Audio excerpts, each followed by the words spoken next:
You and I are about to watch this newbie one-shot a giant rabbit, making everyone think he is level 100. Big problem though, he is only level 6.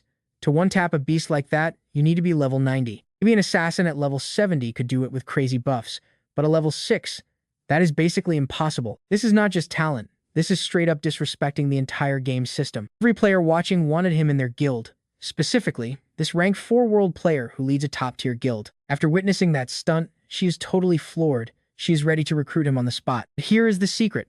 That weapon was actually garbage. It took a full minute just to reload. He did not even fire it. He just used it as a club to smack rabbits. Welcome to the Melee Sniper class. Why is he so cracked at aiming? Because he used to be the top sniper in the Special Forces. This man lands headshots even while lagging. Seriously, he has not missed a single target in years. Disaster struck when an explosion ruined his legs. After that, he was never able to walk again. Thankfully, his family and best friend bought him a virtual reality rig.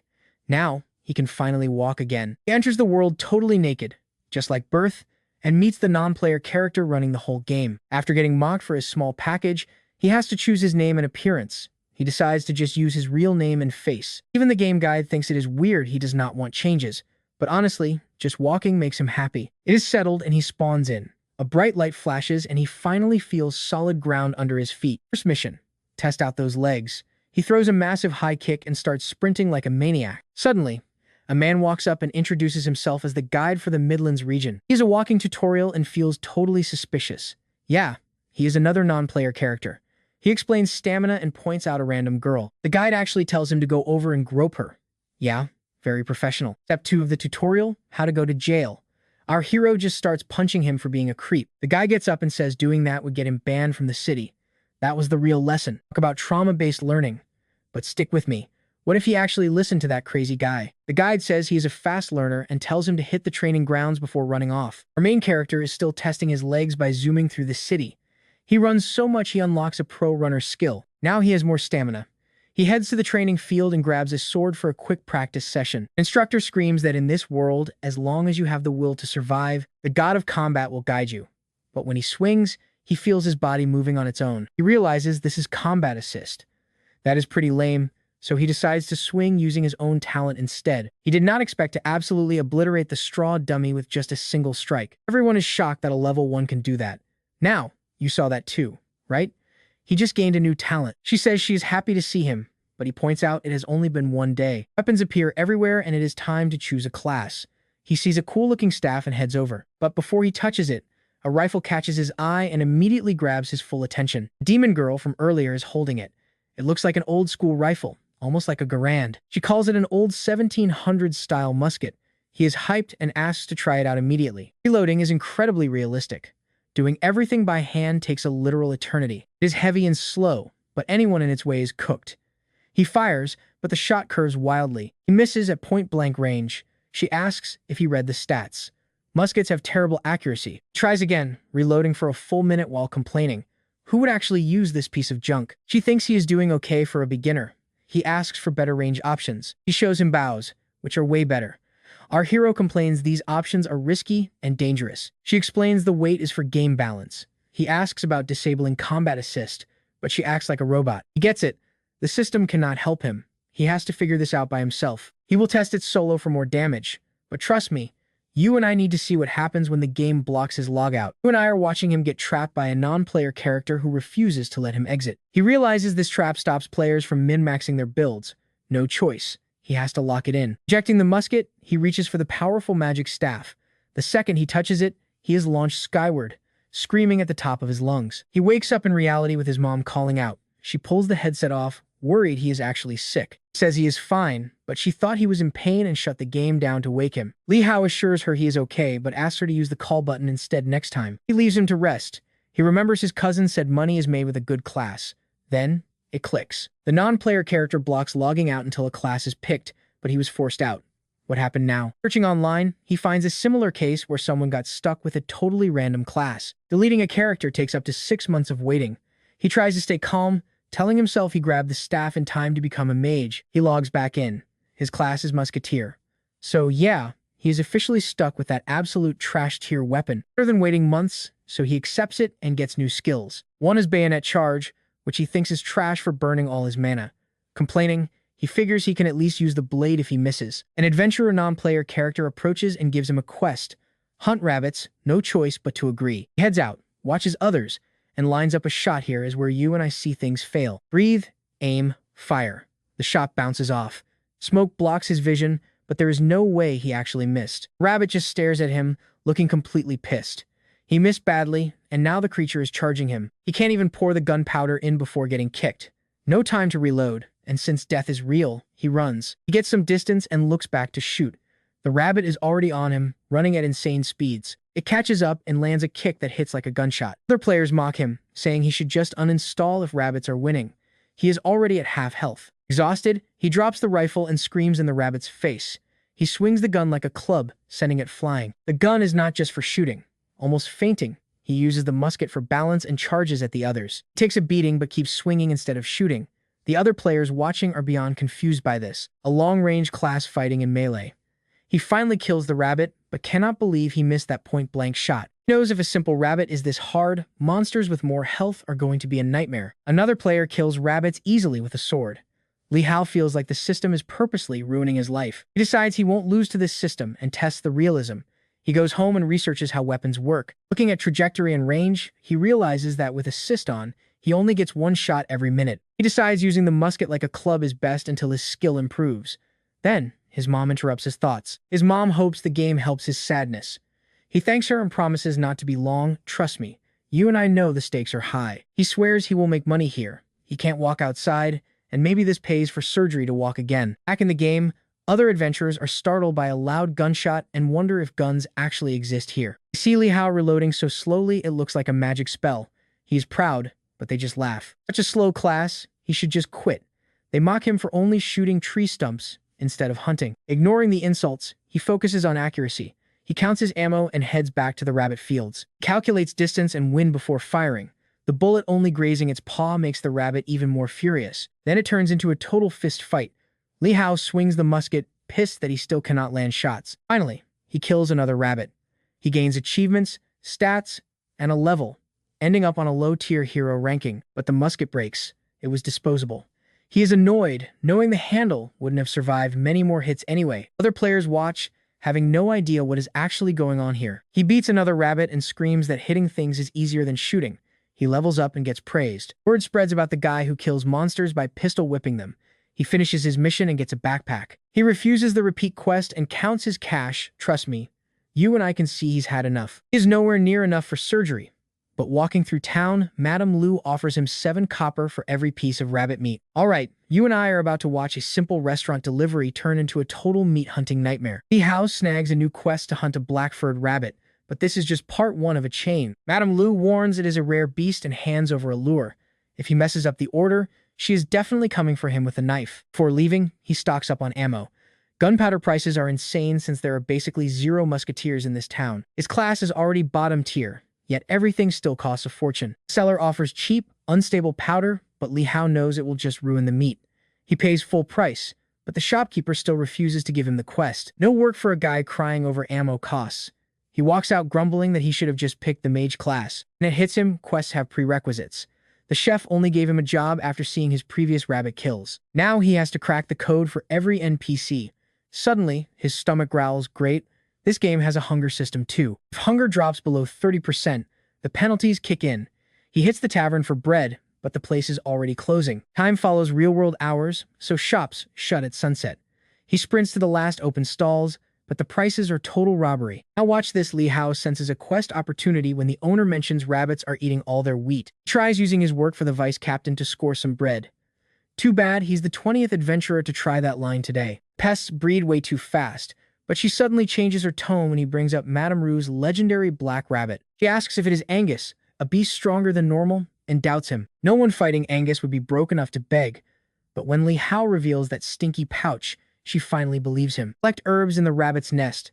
It's basically a suicide mission, all for some bread and a few measly coins. She explains that Angus the Black makes the others aggressive, and his fur turns jet black whenever he's pushed to the limit. Li Hao accepts the quest, but warns he is so hungry he might pass out. A single loaf of bread would help. Annie worries he will just eat and run, but after he promises to deliver, she hands over the bread with a catch. A strict time limit is added. Fail this, and his reputation with every castle NPC goes down the drain. He heads out. That negotiation actually unlocks a new haggling skill. But how is he supposed to finish this in under 12 hours now? Okay, I know what you're thinking. Is he going solo? Nope. He tries joining a group, but is embarrassed of his class. He claims to be a long-range shooter. They almost kick him for his trash gear, but let him join, since the boss is weak. Another member disagrees since a death means the mission is over. The leader tells Lee Ha-chun to just get lost. At least he realizes they aren't on the same quest. Now alone, he counts his ammo and prepares for the worst. He hits up other shops, convincing NPCs to buy various rabbit parts and stacking multiple quests at once. His haggling level rises. With 12 hours left, he spends 4 of them training. Exhausted, he hits level 5, though his musket handle is worn out from clubbing. The weapon might snap any second. With a pack full of loot, he hears a sudden scream and watches the chaos. It's the group from earlier, and they are in deep trouble. Their archer is dead, and everyone is questioning the mission difficulty. Mages blast away while the cleric heals, but the warrior cannot tank. They're getting wrecked by a giant black rabbit. Even fire arrows barely leave a scratch. Lee Ha is jealous mages cast spells in seconds while his reload takes a lifetime. Tank collapses and the group retreats. Under the moonlight, the monster looks absolutely massive. It is the real Angus. As he tries to plan a strategy, he watches the terrified players sprint away while screaming at each other. And he realizes the horror. It is not just one. 2 giant rabbits. Total panic. After level 5, dying costs an entire level. One hit from that beast would end him, especially after the small ones were nightmares. With 5 quests on the line, he decides to go for it. If he fails, his reputation with the town is basically finished. He stands up, remembering that a musket is built to drop enemies with a single shot. As a trained sniper, he trusts his instincts in this hyper-realistic world. He dumps every single point into dexterity. Stats over 55, he goes all in. While the others flee, he draws the rabbit's focus to buy them time. His attack power is massive now. He just needs to land one clean shot. If he misses, everyone is dead. He loads his weapon, but 2 players sprint toward him with the rabbit in tow. He shouts, asking why they came back. The red-haired mage screams for a rescue, talking so much trash that Li Hao actually considers shooting the mages instead of the rabbit. He takes a deep breath, remembers his training, and waits for the perfect moment. Rabbits reach the mages, who dive just as he fires. The bullet streaks past them and nails the beast. Tell me, did you and I just see a new legend born? You and I are jumping into chaos. One monster drops, but the cleric trips. There is literally no time left. Li Ha grabs the stunned mage and bolts before they are next. She is completely shocked. Did he really just one-shot that thing? Is he high level? He just needed a second to reload, never expecting the cleric to actually die. He has to keep his distance, but the rabbit finishes its kill and charges straight for them. He thinks he is toast but keeps running anyway. A mysterious blue-haired girl suddenly appears casting high-tier magic. She screams for them to duck as ice spears shoot out, freezing the monster solid. During the madness, she asks for his name to form a party. She claims she wants to pay him back for saving her life earlier. He introduces himself and the party is set. She summons a massive fire tornado, blasting the frozen rabbit until the monster finally stays dead. Li Hao levels up and joins the group, but he is terrified the items burned up and then she just swipes all the loot. She explains that the last hit makes the loot hers. Since he soloed the first one, he can keep that. She smiles. It is a fair trade. After the fight, both girls start following Li Ha, and it is seriously getting on his nerves. The ice girl introduces herself as Ram Hua Young and her sister, Ram Hua Young. The fire mage thinks it is bizarre that he has never heard of them. Hua Jung is a legend in Hong Kong, nicknamed Snowflake. Li Ha just shrugs and asks if they have heard of him instead. When they say no, he snaps back that he is not obligated to know them either. He tries to bail, but Ram points out the herb he was hunting for is right there. He is confused. The location was supposed to be a secret, and now he is worried he might have actually failed the entire quest. Ram says he can tell other players. The mage realizes he is just terrified they're going to steal his precious item. Now pay attention, because they demand to know how he one-shot that boss. Li Ha just claims luck while a flood of achievements starts boosting his stats. One notification says he is finally starting to understand critical hits and enemy weaknesses. The duo takes him to a restaurant to celebrate, but he demands to know who they are after a non-player character lets her pass without a word. The fire mage introduces herself as Ram Hua Yan and her sister, the famous Ram Hua Jung. Li Ha doubts she is even a mage since she just ran away earlier. She says she did not pick the class name, then gets back to the point. What is the secret behind that insane shot? He says he just pulled the trigger, but they are not buying it. His level must be sky high. Hua Jung says that was a straight-up instant kill. Even a critical hit would not match those numbers. Only an instant death effect makes any sense. Li Ha is rattled that she knows his stats and items. Wei Yung explains that only a level 90 player should be able to one-shot that rabbit. You're not talking strength here, she means level 90. He suddenly remembers a weird achievement asking if he was ashamed to hunt in a newbie zone. Everything finally clicks. You and I just saw him beat a level 90 challenge, and it looks like the game totally bugged out. Questions remain, but Hua Zheng invites him to join their guild. Her sister is at the top of the global rankings, and the guild is legendary. Even if his gear is trash, he could level up fast with them. But surprisingly, Li Ha just turns them down. He jokes that his mom warned him about taking candy from strangers. Honestly, the whole offer just feels way too good to be true. Why would a top-tier guild want him specifically? Even with Hua Zheng pushing the offer, he says he will check out other guilds first. Hua Zheng accepts his answer. It is better than blindly saying yes to everything. She sends him a friend request, and he finally accepts. He stands up to pay the bill and thanks them for the save. While her sister pays, Hua Zheng keeps flirting and promises they will definitely meet again. They head out. He tries to process the insanity and decides to go collect rewards from Annie, stopping by an accessory shop on the way. The seller is shocked he cleared the rabbit quest in under a day. He then visits the blacksmith to turn in another task and collect some cash. He hits another level up, hands over the monster hide at the clothing shop, and finally grabs some brand new armor. His bargaining skills and city reputation both skyrocket. Finally, he hits the bakery where Annie greets him with a warm smile and even offers free bread. They are not strangers anymore. Other players find the change weird, especially since she just called him a poor beggar earlier. She asks for the herbs. He hands them over, and she practically faints from pure happiness. Wonders if they are really that great, and she says the scent is irresistible. He then awkwardly mentions they were found in rabbit poop. He heads out, finishes the quest, and even snags a bonus. He is still wondering if all that life-threatening stress was actually worth it. At Madame Rue's, rumors of the fight have already reached her. He realizes that building friendships completely changes how these non-player characters treat him. He delivers the meat and receives a lunchbox, but she tells him to wait for just a second. Suddenly, Part 2 pops up: Defeat the Sword Eagle, the final boss of the Castle of Light. To even attempt this, he has to reach level 10 first now. He asks why the reward is just food. She's blunt. She wants to sell the meat in the capital, bribe politicians, and make a huge profit. He is shocked by the corruption. She even gives him extra food because of those rabbits he took down. Checks the lunchbox. It gives permanent buffs and is a high-tier rare item. Trust me, you and I need to see what he does next. He could have made a killing selling this, but it's untradeable. Total buzzkill. He still plays it cool and thanks her. Let's see how our guy handles this rare loot. Better keep it humble since he's feeling confident when Madame asks about the eagle. He heads out to check his status screen. Level 8. Just 2 more levels and he can finally start grinding. First, he digs into his food. It's so delicious, it actually attracts other players. He's got to give the devs props for the realism. He's pumped to train until he realizes he's out of ammo. Cursing the game makers, he sprints back to the shop. He thinks being friendly might score him a discount. No luck. The shopkeeper is still a rude, overpriced jerk. He buys 23 packs to save coins. Suddenly, the shopkeeper catches a strange scent and asks what that smell is. Li Ha says, rabbit. The old man flips out. That's not rabbit, it's bread. He finally remembers Annie's bread was baked with that rare herb. Recognition hits the shopkeeper and he begs for a taste. Li Ha refuses since it was a pain to get. The man offers a silver coin. Li Ha pushes for 5 coins and almost kills the deal. He pops his haggle skill and stands his ground. The shopkeeper starts bargaining again, offering extra ammo plus 2 coins. Li Ha sticks to 5, but the guy's reached his limit. They finally settle. The trade is set bread for 70 packs of ammo. Li Ha also snags the gunpowder supplier's contact info. Major win. Back in reality, he's celebrating. Saving on supplies is huge. He needs to get rich fast to help his parents out. For now, he just chills and watches the Middle-earth diary, checking current prices and potential new quests. News anchors announce huge shifts in the top 10 rankings. They also mention Manhwa Zheng's insane run through the Castle of Light. She's a massive star. Turns out, she's actually the eldest daughter of the CEO of the powerful Ram Long Group. Everyone wonders why a pro like her was in a starter town.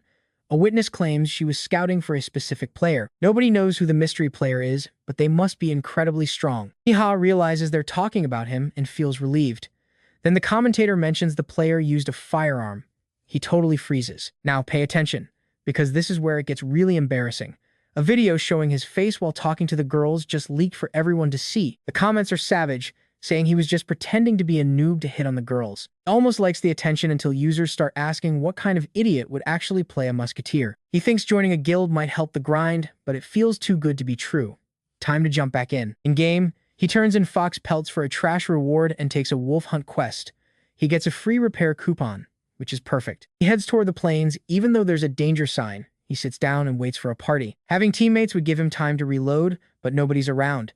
He decides to solo lone wolves and conserve his ammo. Falling through the tall grass, he spots a group fighting.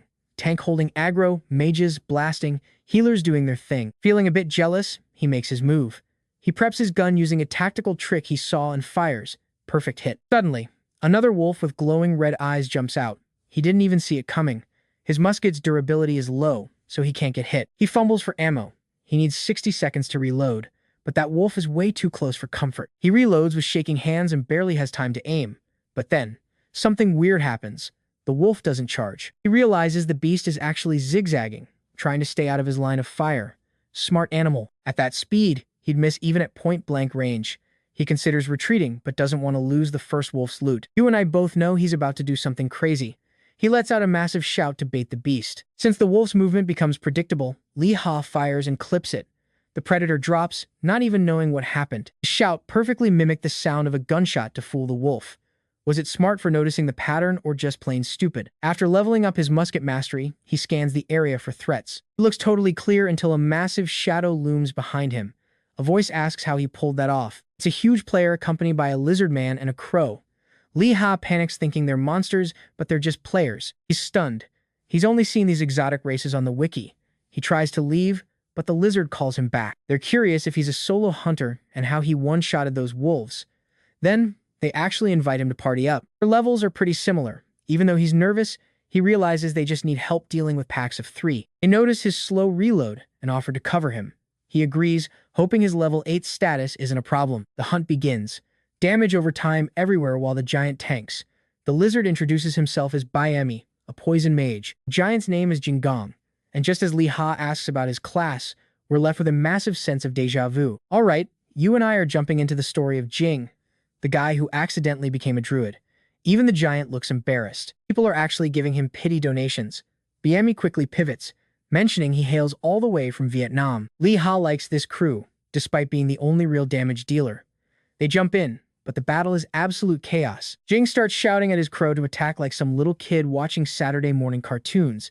Lee Ha is dying laughing. Biemi looks like he is charging a massive poison spell, but he just spits out a tiny glob that irritates the wolves. Lee Ha can barely aim through his laughter, but missing is a nightmare since every reload takes 1 whole minute. He finally focuses and snipes a wolf right before it chomps Jingongong.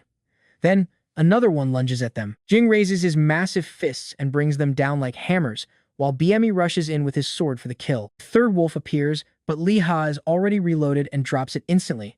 Man, he loves this teamwork vibe. His musket skill jumps and he hits level 9. Biemi offers congrats, while Lee Ha thanks them for the carry. Biemi says it was all Lee Ha's damage and Jing's tanking. Wait, stick with me here, this is where the plan gets interesting.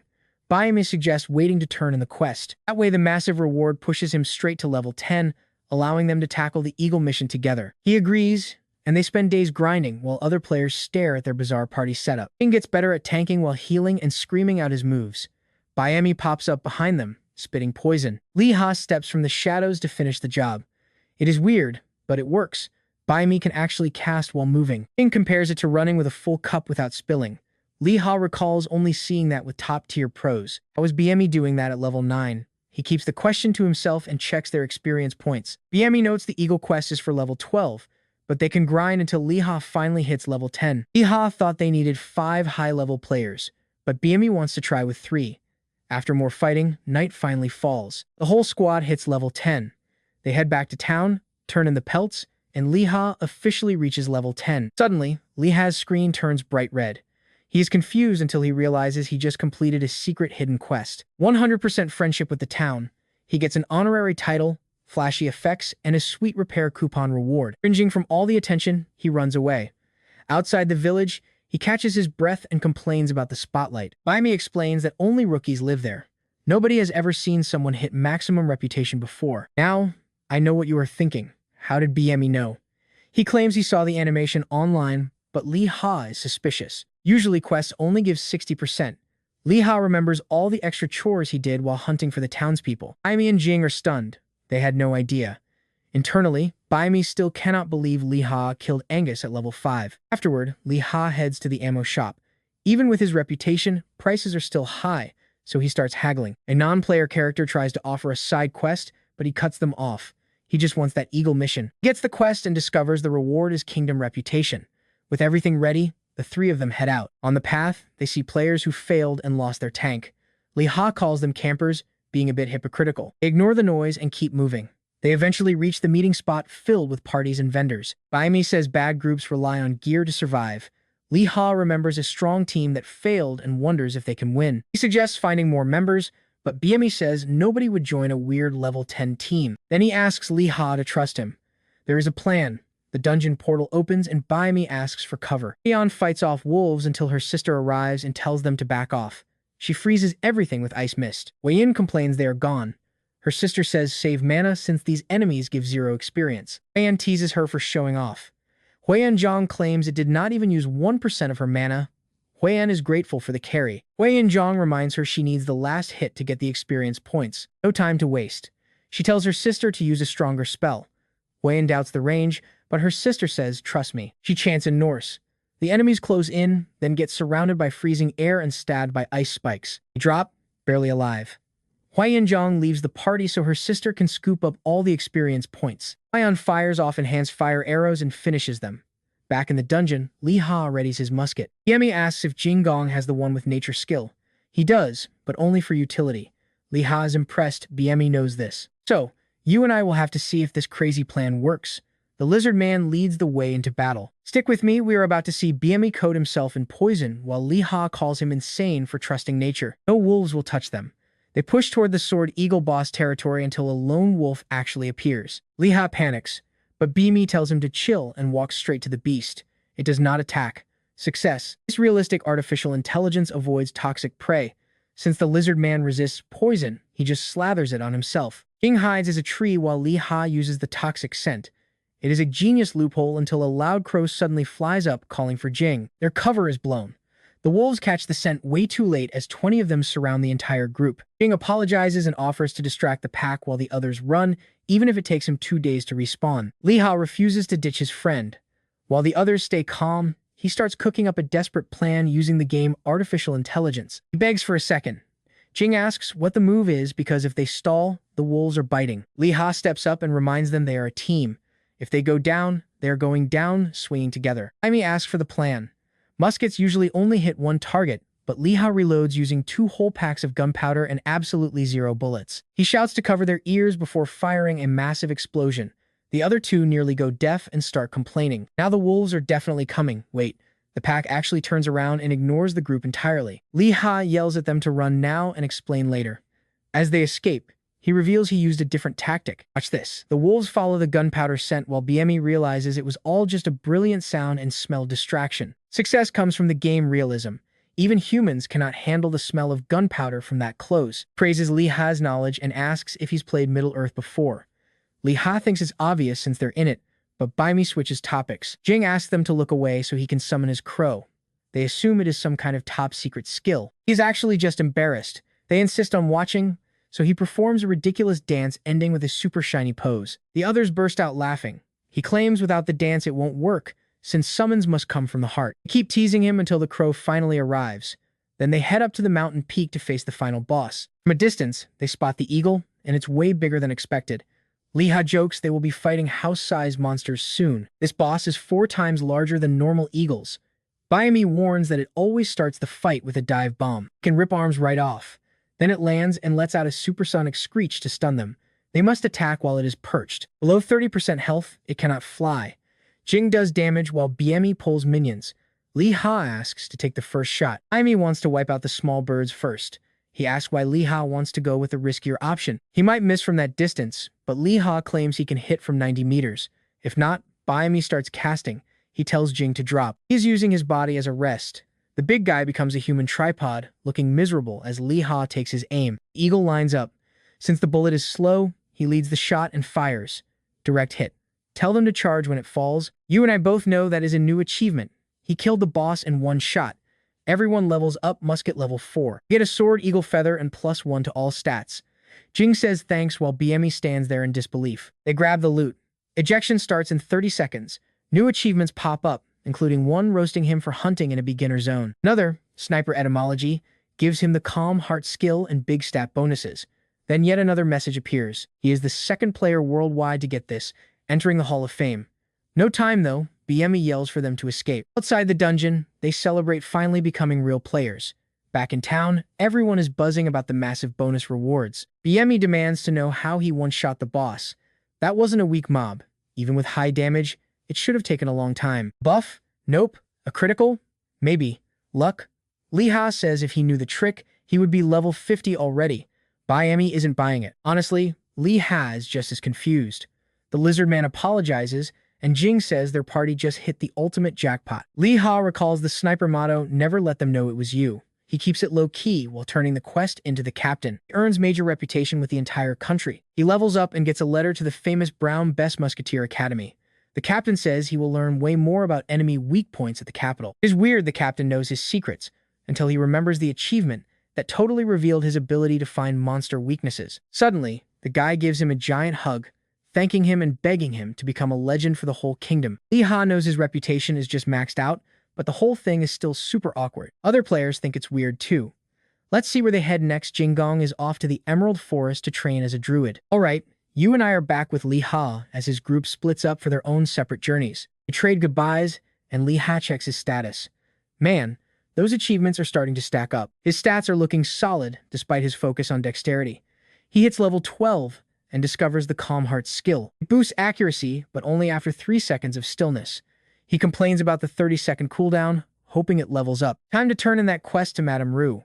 She gets way too friendly and uses his new title. He teases him about the meat being fake, but he swears it is legit eagle meat. He makes his reward lunchbox and mentions her husband was bummed he missed a chance to chat with him earlier. Suddenly, her massive husband appears, looking totally creepy while staring Lee Ha down instead of the meat. He gives a bone-crushing hug and says all meat lovers are good people. And he offers a cooking lesson. Lee Ha knows there is no chef class, but crafting skills are always useful. Since he only has 2 slots, items that give permanent stat boosts might actually be worth the effort. He agrees, and Chef Geo Mifgar takes him under his wing. A prompt asks if he is ready to train. He accepts confidently. After cooking in the army, how hard could this actually be? Watch this. The legendary chef is about to absolutely lose his mind on our guy. He yells that even dogs would refuse his food. The roasting never stops. Lee Ha is only holding back from shooting the guy to avoid a ban. After failing again and again, Lee Ha loses his cool. He literally threatens to blast the chef. Miraculously, Geo passes him, even taking credit for it. Talk about an ego on this guy. Traumatized, but successful, he leaves with a new skill, trying to resist the urge to go back and finish him. He notices a vitality debuff from the stress, but Madame Rue catches him to hand over that promised lunchbox. He has another favor to ask. He is tired of quests and refuses to accept until he hears the details. She places another box down. The task is to deliver food and a letter to her sister in the capital. Failing means a huge friendship penalty. This is a pretty strange final quest. He asks about monsters, but she jokes about assassins instead. Honestly, her sense of humor is a bit much. The 30-day deadline, he figures 15 is enough. He was already planning to head to the capital anyway. He takes the deal. Rue warns him the magic preservation keeps it fresh, but the flavor won't last forever. So do not be late. He grabs both boxes and hits the road, eating his own first to give his stats a boost. He dreams of getting rich by selling stuff like this, then reads the stats on the second box. It is a unique, tradable item worth a fortune. In the real world, the price could pay for 5% of his surgery. Let's pause for a second. This choice isn't just about a game anymore. It's about his real life and reputation. He hesitates. They're just data, right? Is a reputation worth that much money? While he is stuck in his head, his mom walks in to check on him. She mentions a late dinner tomorrow and promises to leave food for him. Touched by her care, Lee Ha decides to stop stressing over the lunchbox for now. He decides to head for the capital. Back in the game, he visits the ammo shop. The seller is oddly nice, asking about that herb. Lee Ha admits he failed but asks about the supplier they mentioned. The guy offers some tea while they wait for Babu, and Lee Ha asks about map prices. It costs 5 gold, totally premium. Now he gets why people just take screenshots. Then the supplier, Babu, finally arrives. They lock eyes, and Lee Ha asks for cheap ammo. Babu just blurs out the real prices before the shop owner can stop him. Bullets for 1 copper, gunpowder for 4. Lee Ha realizes he's been getting scammed and calls the guy out on those high prices. He starts to walk out, taking the herb info with him. Man begs for the herb, offering any reward. Lee Ha wants a musket. No deal. So he takes the expensive map instead. The desperate seller finally agrees to the trade. He walks out with tons of ammo and a map. After opening a bank account, he calls up his cousin, Kijong. He shares that he hit level 12, and they will be meeting up in the capital very soon. Kijong is shocked that Sword Eagle was taken down so fast and promises a grand welcome. Then he mentions Po Jong. Liha jokes about him being a fan, but Kijong is furious. He wants to take her down. Looks like we've got a massive rivalry brewing. Trust me, you and I need to see what happens next. She wrecked his whole guild. Alright, stick with me, because this revenge story is about to get insanely messy. Jong warns him that his sister is single-handedly wrecking town economies. These two siblings are such a nightmare that 5 major guilds actually teamed up just to stop them. Leah realizes if he had joined that guild, his cousin would probably hunt him down in real life. They finish their call, promising to link up later once things cool off. He starts thinking about how people can't separate the game from reality anymore. For now, he figures it is safer to avoid guilds and just focuses on reaching the capital. He checks his new map and sees it works exactly like a GPS. This takes him right back to his army days. For Sniper, a good map is the ultimate advantage. He double-checks his gear and heads out. 3 hours later, his running skill has carried him deep into the woods. A sign warns of danger, and suddenly, he hears the sound of a brutal battle nearby. A knight is fighting a massive grizzly bear while his group supports him. There are snakes everywhere in the mix. Knight is using 2 shields for pure defense. Other players come running in, some to help and others just to scavenge. A random raid group starts forming, desperate for anyone with high damage. Liha figures they need at least 20 people for a boss this big. Plus, he is a musket user, and range damage usually sucks against bears. This guild is named Kim Flower Petal. He finds the name weird and stays hidden behind a rock. The leader starts barking out orders. Healers focus on the wounded while the damage dealers stay glued to the tanks. It is a surprisingly solid setup for strangers. An archer finally draws the bear's aggro. The bear lets out a thunderous roar. The shockwave hits Liha even from a distance, paralyzing everyone for nearly 2 minutes. Now watch closely, this is where the survival horror really kicks in. The monster charges forward to crush them all. He panics and tries to stay still, terrified of being spotted. Being unable to move his legs reminds him way too much of his real-life situation. He wonders if the players can actually hold out. Leader screams for the healers to break the paralysis as the bear closes in. Then, the captain steps up and blocks a massive strike with both shields. The captain looks over and finally spots Liha holding his musket. He says he would have invited him if he'd known he could land headshots. He thinks about pulling aggro again so Liha can fire, but changes his mind. Even if he hits, the kid is toast during that 1-minute reload. The bear gets angrier and roars again, freezing Liha once more. He tries his best to reload, but it is impossible. Few survivors try to distract the boss, but they are quickly consumed by flames. Desperate for a way out, Liha screams to the captain for help. No reply. You and I both saw that coming, right? The captain just ditched everyone. Liha takes a breath and finally finishes his reload. He aims at the burning monster and fires. Another headshot. The sound echoes through the woods, catching the captain's attention as he flees. Group is shocked. 2 perfect shots in a row. They suggest going back to help for the loot, but the captain refuses to move. Without his shields, he is dead meat. The last player falls, leaving Liha all alone. Still, the captain plans to get reinforcements and come back later. He might even steal Liha's loot. Cut to the village. He recruits a whole crew and heads back. Half an hour later, they reach the battle site. The forest is completely destroyed, but the bear is nowhere to be found. He claims it must have run away since it was low on health. After 3 hours of searching, people start complaining. They think he is just lying to them. Captain insists the broken trees prove the bear was there. It is probably just hiding and nursing its wounds. Players agree to wait a bit longer, but they warn him that his reputation is dead if they find nothing. He starts sweating, wondering if that musketeer actually soloed the boss. Now, let us go back 4 hours to Liha's fight. Bear survived that headshot and is absolutely furious, setting the forest on fire. The paralysis finally wears off, and Liha backs away to reposition. He sees the captain's group running and gets annoyed, but he forces himself to stay focused. While dodging, he reloads while moving a trick he has practiced. He lines up the shot. 3 headshots should finish this, but the bear is too fast. 1 swipe sends him flying. The game only simulates 20% pain, but it still hurts like hell. Low health, blurry vision. He tries to hear the monster, but the bear moves in total silence. The next hit will decide it all. He remembers his sniper mantra and feels the enemy's presence nearby. He dodges and shoots it in the chin. The bear staggers, but it stays up even after 3 shots. Out of options, Liha uses his bayonet charge. He rushes in and drives the musket into its chest, tearing it more as he yanks it back out. 1 more hit and he is down. Then, he wakes up, totally confused. And trust me, you and I just watched an ultimate underdog win. He gained 9 levels and reached level 5 in musketry. Alright, you and I are about to watch our main character rake in the rewards after a level 50 boss takedown. He makes the Hall of Fame and scores major buffs. Now he's sitting at level 21 with a massive pile of points. Most points go into dexterity and a bit into health. Plus, he's looting weapons from fallen players to sell for profit. Now for the bear's loot. A rare first set featuring a cloak, hood, and boots with high fire and fear resistance. No weapon, but these rewards are still solid. Since this gear is a total upgrade, Lee Ha equips it for those sweet bonuses. It's a perfect fit. He's fully geared up and ready to move. Meanwhile, Captain Kim is getting absolutely roasted online. His cowardice went viral.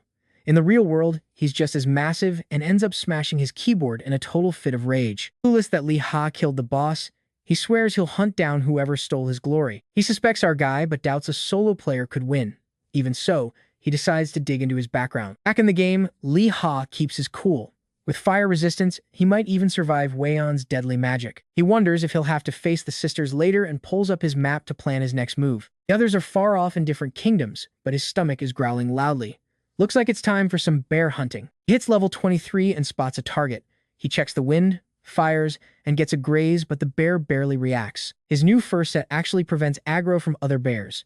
One more shot drops it and he collects the loot. Now, watch this part closely.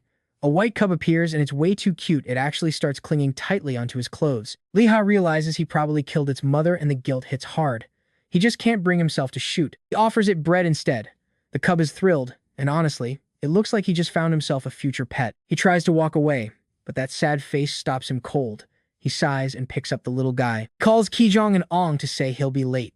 His cousin warns him about bears while totally ignoring his studies just to keep playing raids. Lee Ha asks about having pets in this world. Kijong just assumes he's talking about getting a horse. He asks about taming wild monsters, but his cousin says that's impossible unless you're playing a tamer class. Monsters usually see humans as enemies, but this cub won't let go.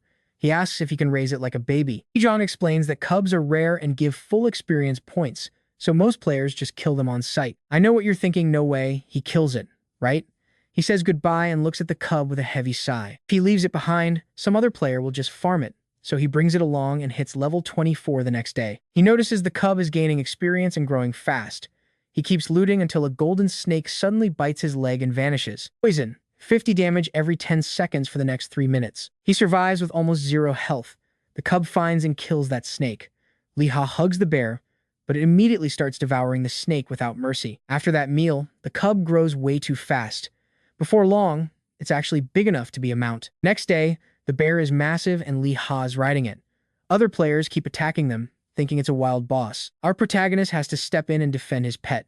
He realizes bringing a giant bear to the capital might be a problem. The next town, guards block the gates because they're terrified. Lee Ha tries to explain that the bear is totally harmless. Then the bear snaps at a nearby head and everyone panics. With no way inside, he decides to just move on. He hears locals wondering why anyone would ride a bear instead of a horse. That gives him an idea. He asks the bear to run, and it bolts. The two of them speed toward the capital while avoiding other players.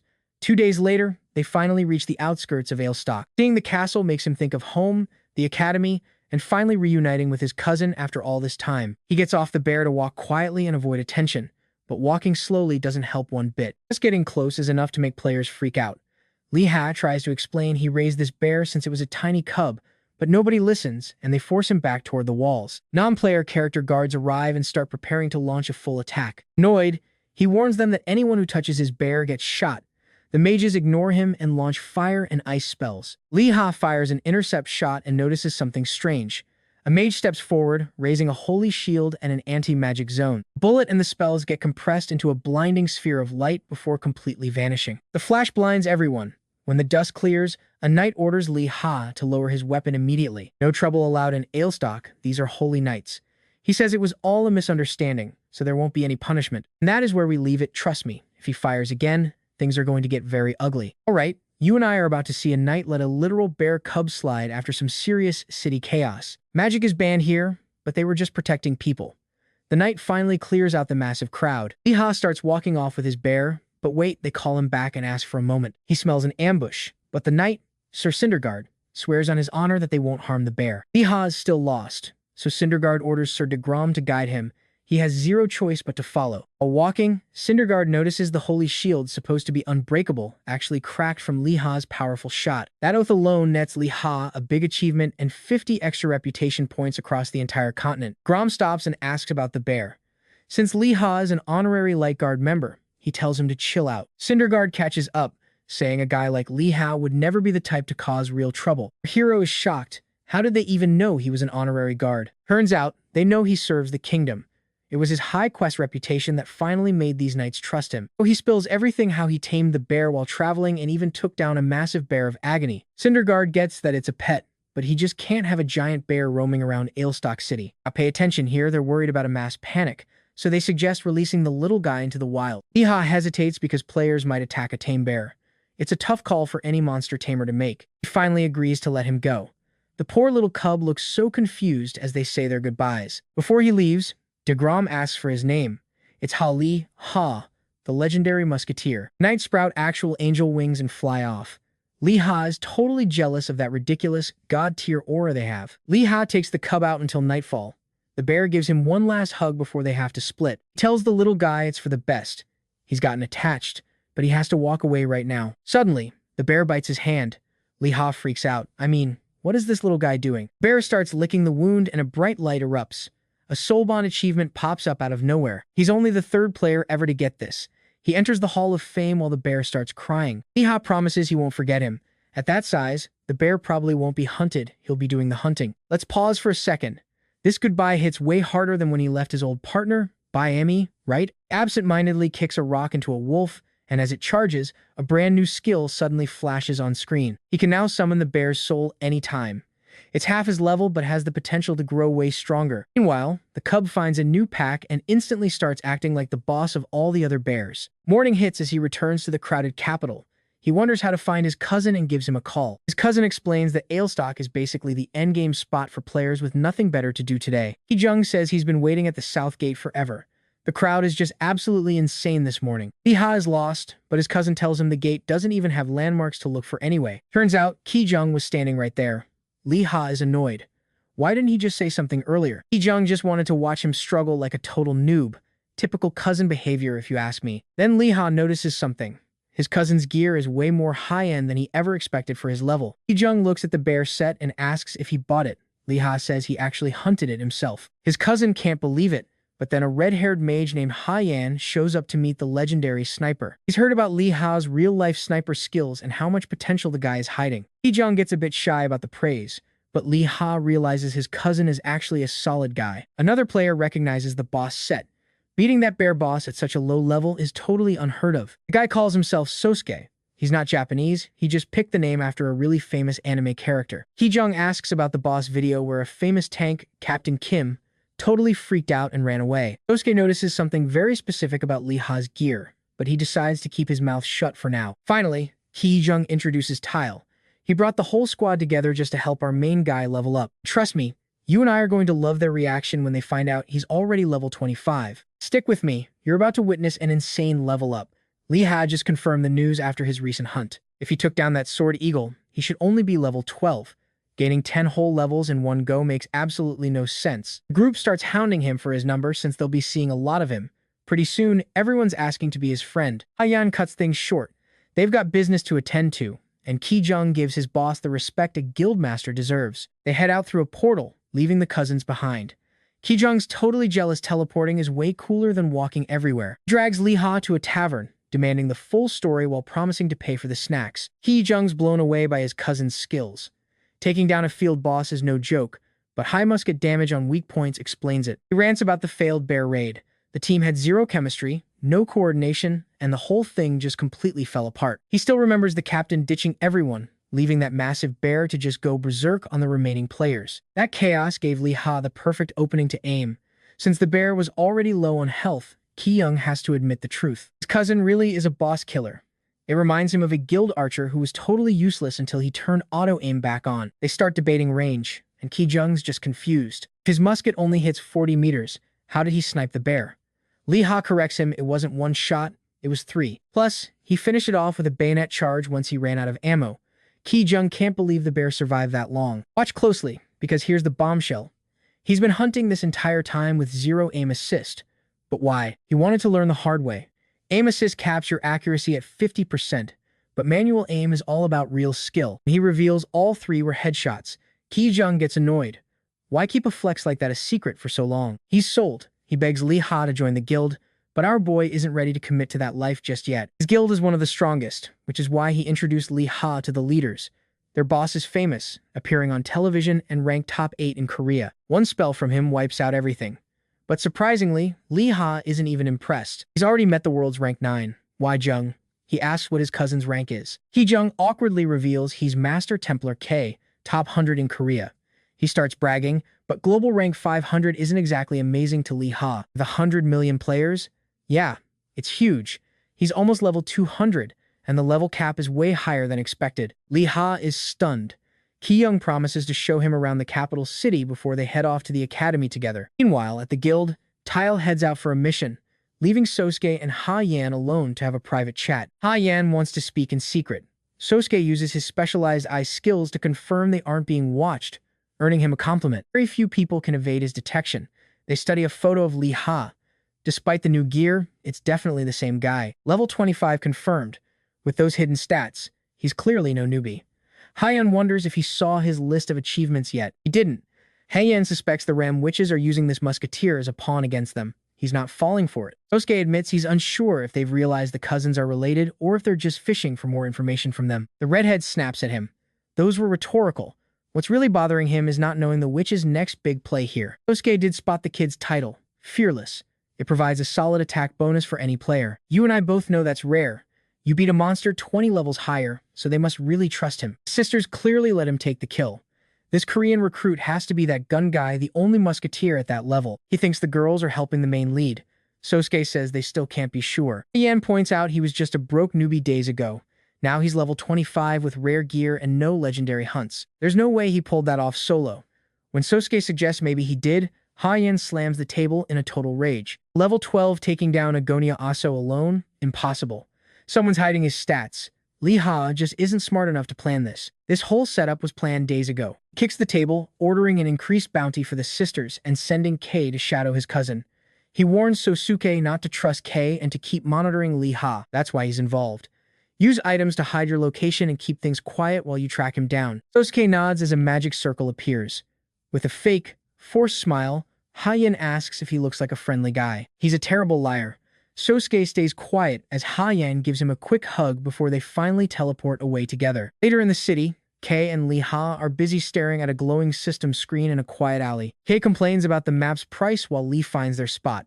Trust me, you and I just watched a legend in the making. Let's dive into the journey of Leeha and Master Kei as they head toward the academy to discuss a massive secret quest. Kei explains that after hitting level 100, he checked Candle Castle for that quest, but it had completely vanished from the list. Leeha finds the timing suspicious, but Kei just brushes it off, claiming that nobody would even bother buying that lunchbox item anyway. Thinking back, Leeha realizes Ailstock doesn't even have a restaurant with that name.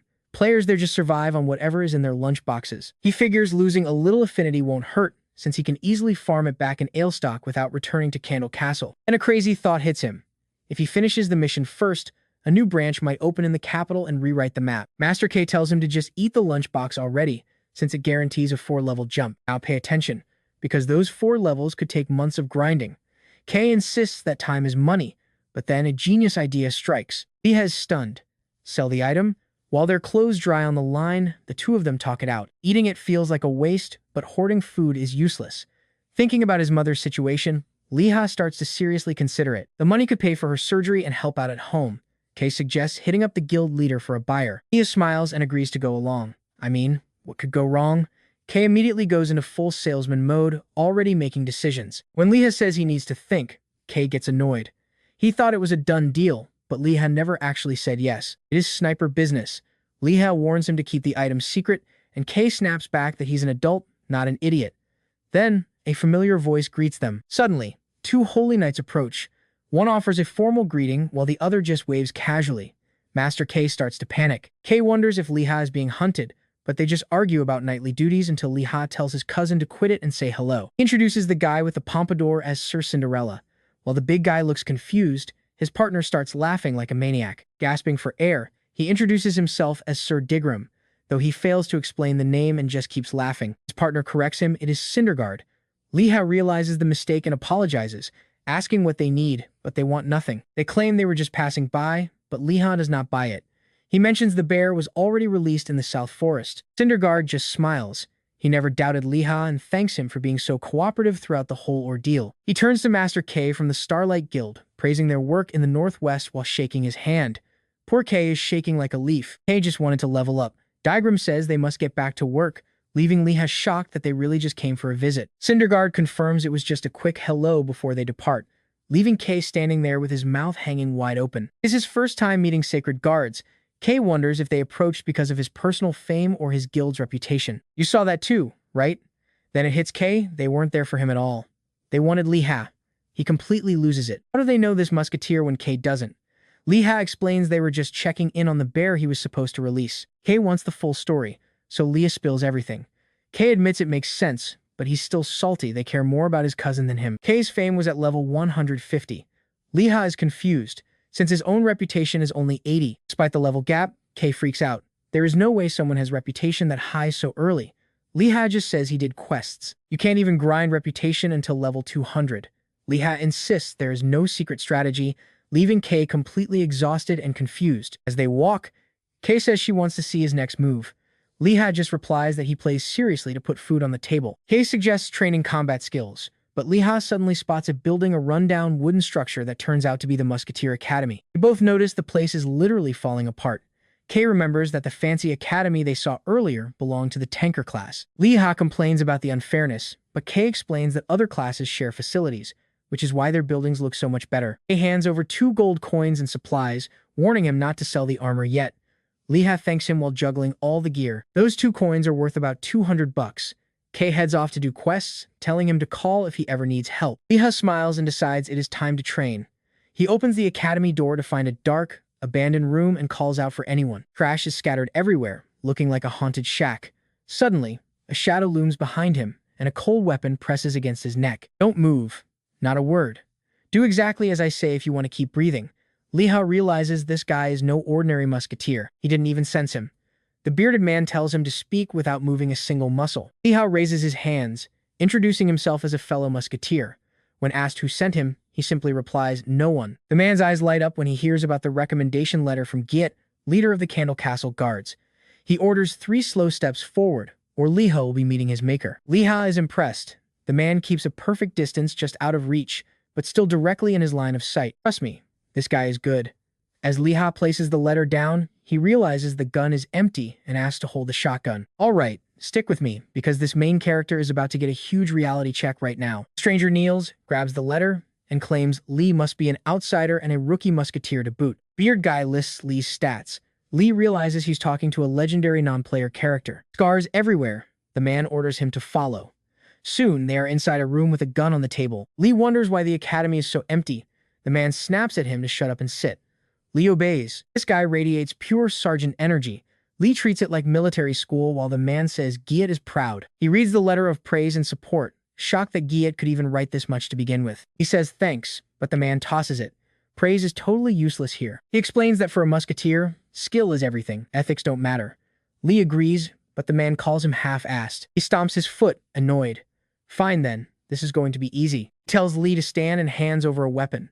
Lee thinks it's weird to teach without any sights. He wonders why this feels like a test. Anyone past level 10 should get in. Then a message pops. Pay attention here, because if he fails this entrance test, he is rejected from the academy forever. Don't blink. He accepts the challenge. Seeing the targets in the field, he starts getting hyped for the shot. It's strange. You can train to level 200 here, yet getting rejected now is totally possible. One bad sniper puts everyone in danger. He realizes this is a test of focus under heavy pressure. Holding the gun, Lee considers restarting but chooses to push forward. He is not quitting this time. The bearded man laughs at his nervous face and warns that failure means he's banned for life. The wind picks up. Lee sees the target is 40 meters away. For him, that's easy. The tester offers 3 options: speed, accuracy, or penetration. Fail once and the entire thing is over. He skips the others and picks accuracy since it's his specialty. The bearded man just gives a wicked grin. This is going to be fun. Lee asks how many people have actually passed this. Only 2. Lee is stunned.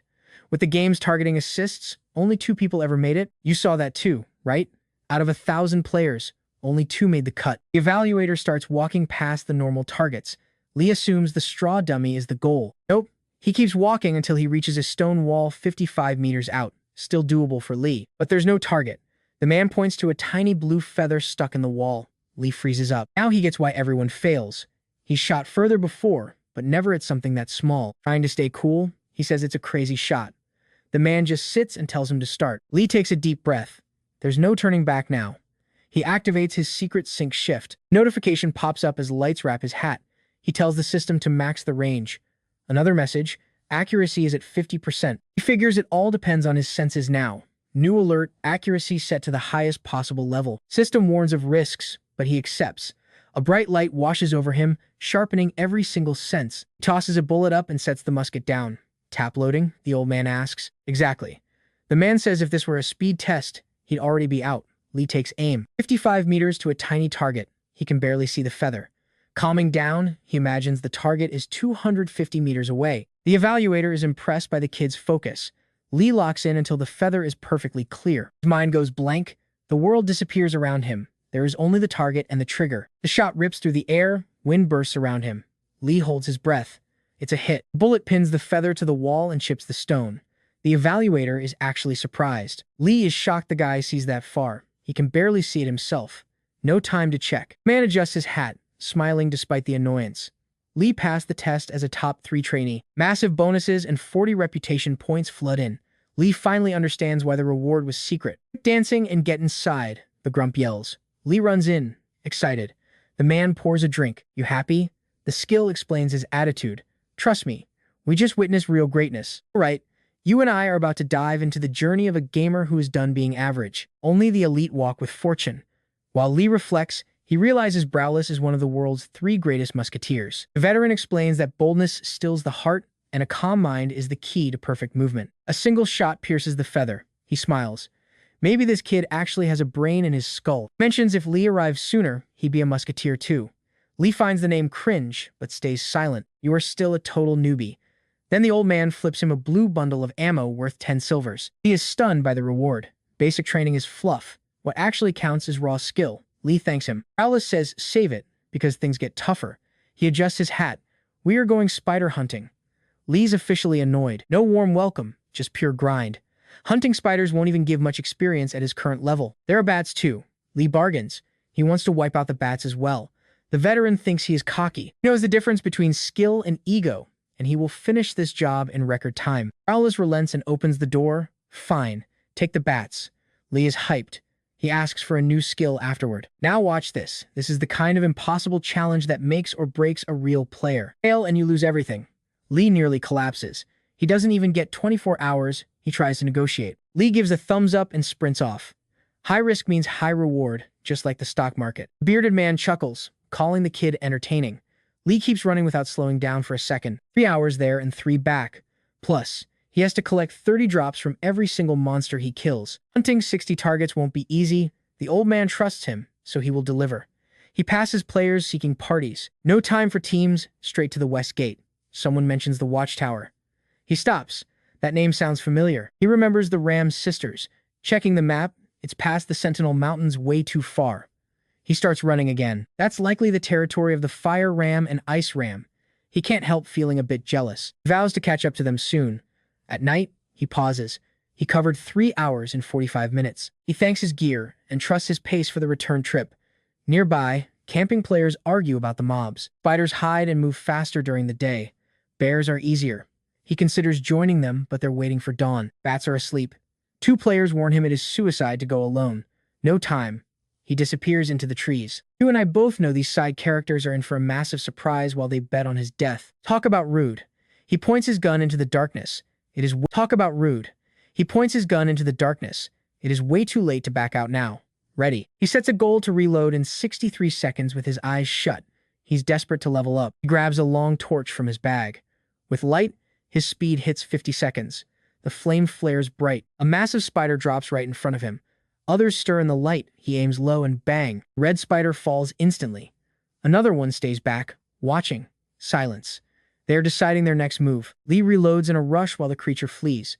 It bolts, but a fresh shot catches it in the back. He takes a breath. His reloading is definitely getting faster. The wounded spider lets out a final screech. With his settings turned up, everything feels disgusting. He almost feels pity. The drop rate is totally garbage. He clicks the gun into place. 10 hours left on the clock. It is time to make every second count. Back at the camp, they assume Lee is a goner. One guy suggests heading into the woods to check. The others are terrified of the monsters. The gray-haired leader just wants to confirm the kill and get paid. He's eyeing the kid's expensive gear. If he died, it probably dropped. He will even use the others as shields. Two companions are nervous archers. The mage conjures 3 fireballs to light up the dark path ahead. Nothing appears. No monsters. It is too quiet. There aren't even any dropped items left behind. They keep moving. One archer points. Up ahead, a greenish lake is bubbling and releasing thick, nasty smoke into the air. Is that a swamp? They wonder if this is some kind of sick joke. No swamp was here before, and the smell is disgusting. The mage realizes the truth. It's not a swamp, it's a pile of fluid from countless slaughtered monsters. He hits the ground and vomits, his stomach churning. The archers pull him back.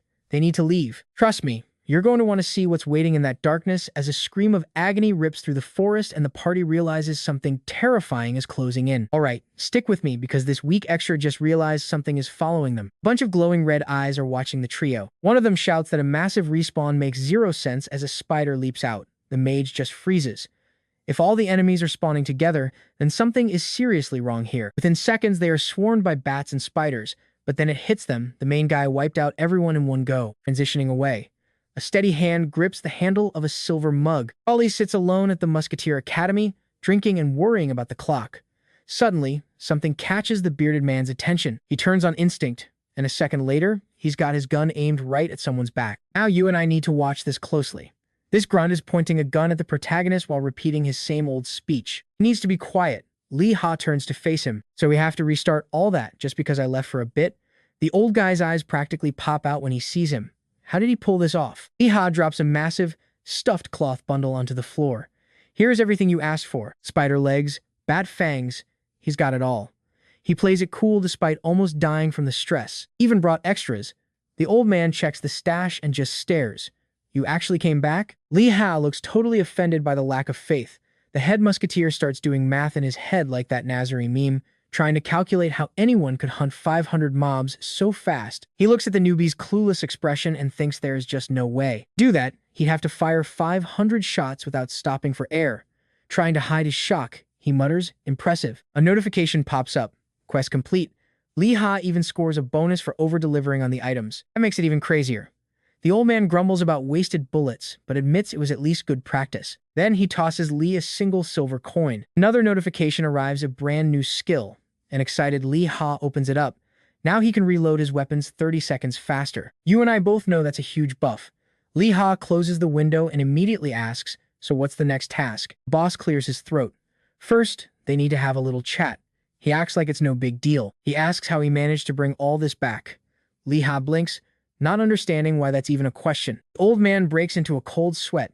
It's mathematically impossible for a newbie. Did you steal these items? Take them from someone? Lee Ha gives a wicked smile. You really want to know? He laces his fingers together, rests his elbows on the table, and gets ready to explain his secret. He just combined the skills he had to create something brand new. Back in the forest during a flashback, a red spider drops dead. Giant bat is down too. He's leaning against a tree, exhausted, while more mobs are turning into dust. Our protagonist admits this method is way too slow. He has 0 useful skills. No overpowered machine gun nonsense here. Going one by one takes forever, and the drops are a joke. 4 monsters just for 1 measly item. He reviews his current kit, Calm Mind, Bayonet Hit, and Artillery, but everything hits 1 target at a time. He could try lining them up, but he doesn't even know how many enemies a bullet can pierce through. What he needs is simple, an area of effect attack. There has to be a clever way out of this mess. He finds a clearing where 5 paths cross, which is perfect for an attack with massive splash damage. He thinks of his Ice Witch friend and feels a sting of jealousy. Mages probably have tons of attacks like that. But a musketeer? At his level, there is nothing. But then he remembers one cool thing from before. He remembers the Eagle Quest and the gunpowder smoke. It wasn't a skill, but it worked to scare off wolves. He realizes that when you don't have a skill, you just have to make one.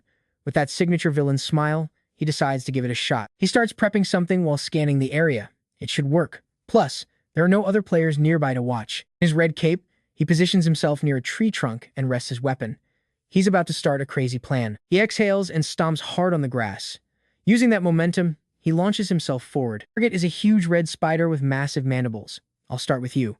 A sharp leg rises to slice him. Lee Ha tracks the movement. The spider swings and he slides under the strike on his knees at the last second. He pops up, spins, and triggers his bayonet hit.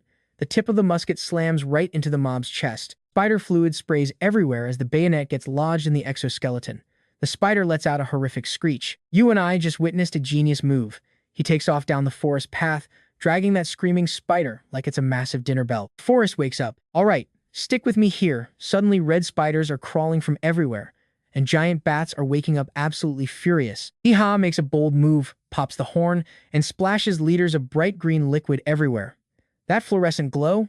It's bait to draw the whole pack in, and it works. Monsters chase him at full speed, and the noise wakes even more creatures who join the massive, hungry swarm. There goes our shooter running for his life with half the forest behind him.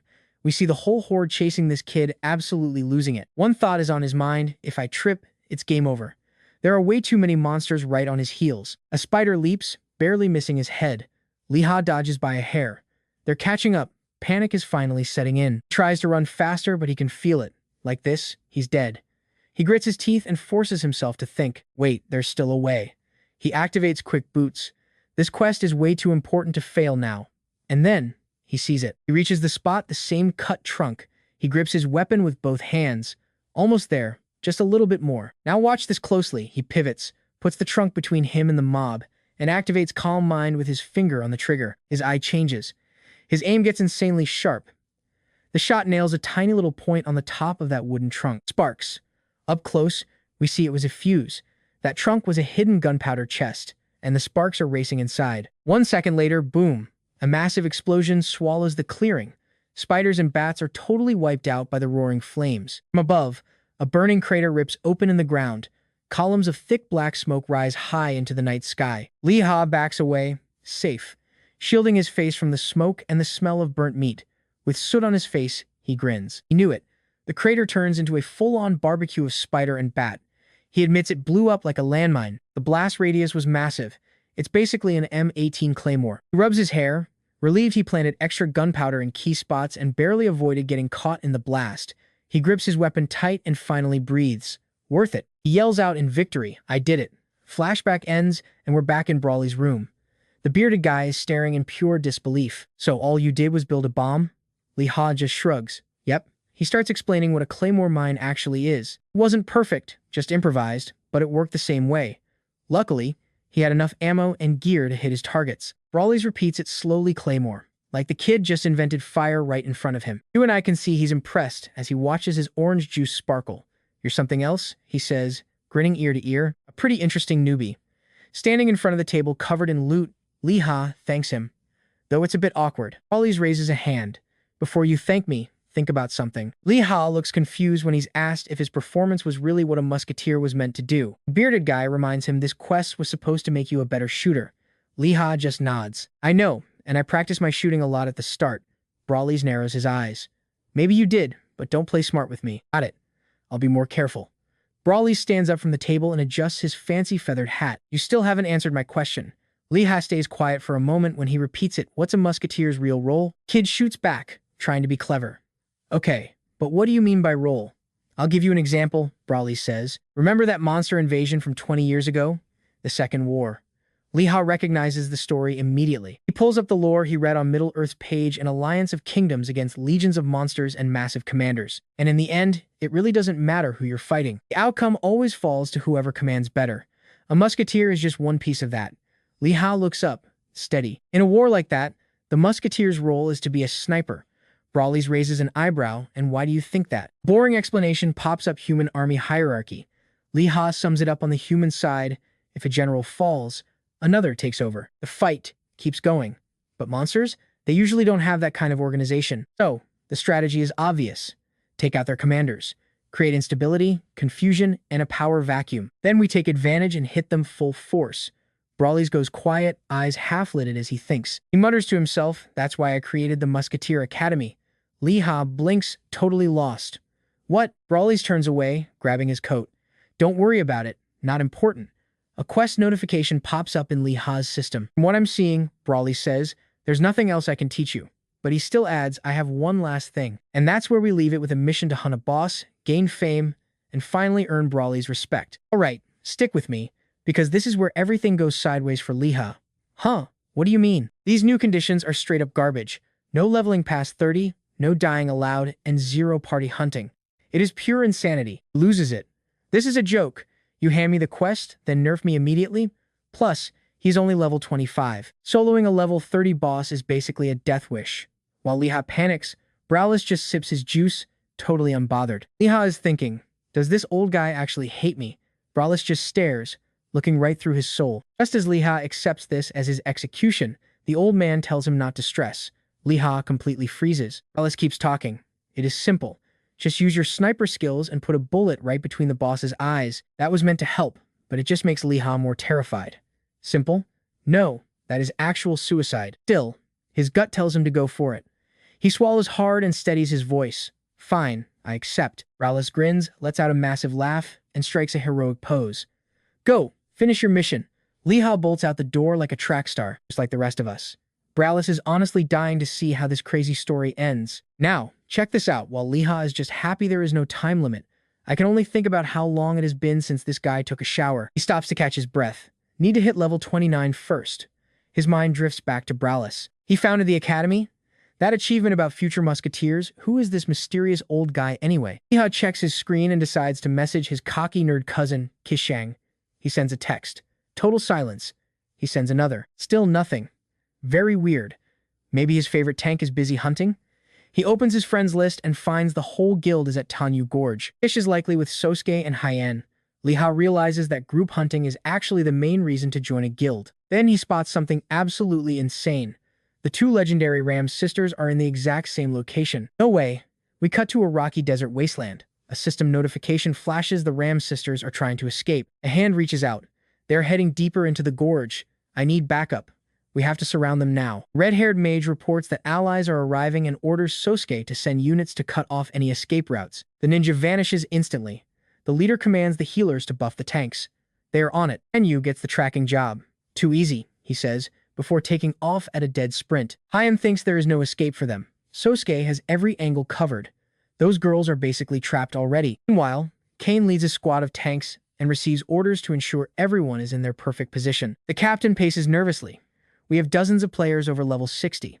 There is no way they can get away. I know what you are thinking. He looks totally obsessed. He stares at their path, swearing to finish those two off. He holds out his hand and begins a strange ritual. A massive purple magic circle forms beneath him. A pillar of light blasts into the sky like a giant orbital cannon. Kim Mi-hong yells that teleportation is now blocked, there is no escape. But on the other side, a woman's hand rises. A counterspell is chanted. Blue hair, zero fear. Time to attack. Kami charges at a bright light, but suddenly, that glow explodes into a swarm of razor-sharp ice needles flying at the squad. The extras get shredded and start screaming in pain. Trust me, no armor in the world can save you from a mage. Kim Mi-hong raises his massive shield, catching a giant ice spike and dropping to one knee at the very last second. Through the freezing mist, Weijing's silhouette appears, ready to unleash even more. Amy grins with total confidence. It has been a while, has it not?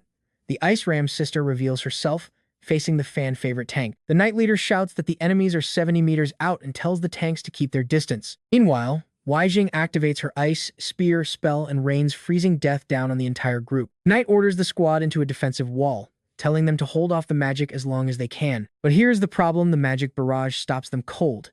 Then suddenly, all that ice explodes into pure fire magic. Leader is still trying to process the chaos, but Weijing appears, making it obvious who is behind the trap. He is absolutely furious because his side has already taken massive losses, orders the formation to reset, and warns them to dodge everything.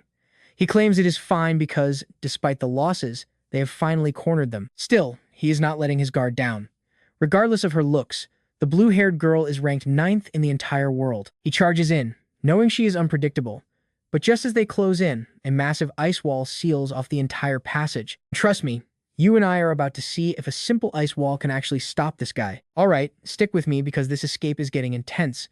He starts smashing the wall, ordering everyone to help, impressed that the girl could pull this off while sprinting. His pure strength eventually shatters the massive barrier, but the second it breaks, the blue-haired girl is already standing right there, just waiting for him to come through. He cannot understand why she stopped. He begins her chant, and instantly a cut opens on his face. Suddenly, everyone drops with multiple wounds as he realizes his health bar is plummeting towards zero. He looks closer and realizes they are getting shredded by tiny ice shards from the wall they just destroyed. Admitting she is amazing just makes him even more annoyed. Over on the hero side, He is complaining that Kijang still has not shown any signs of life yet. Lee Ha thinks he might be worrying over nothing, but deep down, he feels like his friends could be in the middle of a serious fight. Since he cannot reach anyone, he is genuinely scared that something terrible might happen. Now, pay attention to Tiwi Canyon where the two girls finally hit a dead end. Their pursuer tells them they can finally talk and asks why they keep running. He remembers the redhead sent a ton of donations over to Dale Castle. Lee Ha thinks this is Shuford Canyon and there is really no reason to be so worried about some tiny, unimportant castle. The guy snaps back that if he were her, he would be much more careful. Being the second biggest investor means nothing since you will not get anything like the previous one. Pouring that much money in just hurts the poorer players. Lee Ha thinks Shuford Canyon is full of constant war money too. Anyway, the guy says it is totally unfair to use real-life money to get in-game advantages. He thinks those two are just show-offs. Lee Ha thinks he just does not get it since she sees it as an investment. Getting straight to the point, the redhead asks them to pay a fair price for the castle rights, but she refuses just to see his reaction. The redhead reminds them that in a game this realistic, people can do things way worse than killing. That thought seriously grosses both of them out. The girls are done playing around and immediately get into their battle formation. The redhead's underlings rush to the front. He is terrified, hiding behind the shields and feeling embarrassed because he thought the blue-haired girl was about to cast something. Lee Ha says the 10 people sent to block the escape route have all been defeated. Redhead cannot believe that is possible since Lee Ha has been standing right there the entire time. Anyway, the blue-haired girl says there are only 44 people left. The redhead girl says that is less than she expected. The guy does not believe it. Either way, Ho Young casts Fire Arrow and shoots a massive volley up into the sky. The redhead wonders why she did that. He already blocked teleportation, so nobody should be able to arrive. Sosuke's group was guarding the other route, so he figures nobody can beat a level 200 black ninja that easily. He tells the girls they should just accept the offer now. He also wants them to feel what he is planning to do. So, he tells his men to get ready to cast their spells. But then a sudden chill freezes him in place and drops him to his knees. The Shield Knight yells out that it is a negative status effect. Healers are called over, but they are completely powerless to help. Now, look at the cliff, because this part is legendary. More people are appearing up there.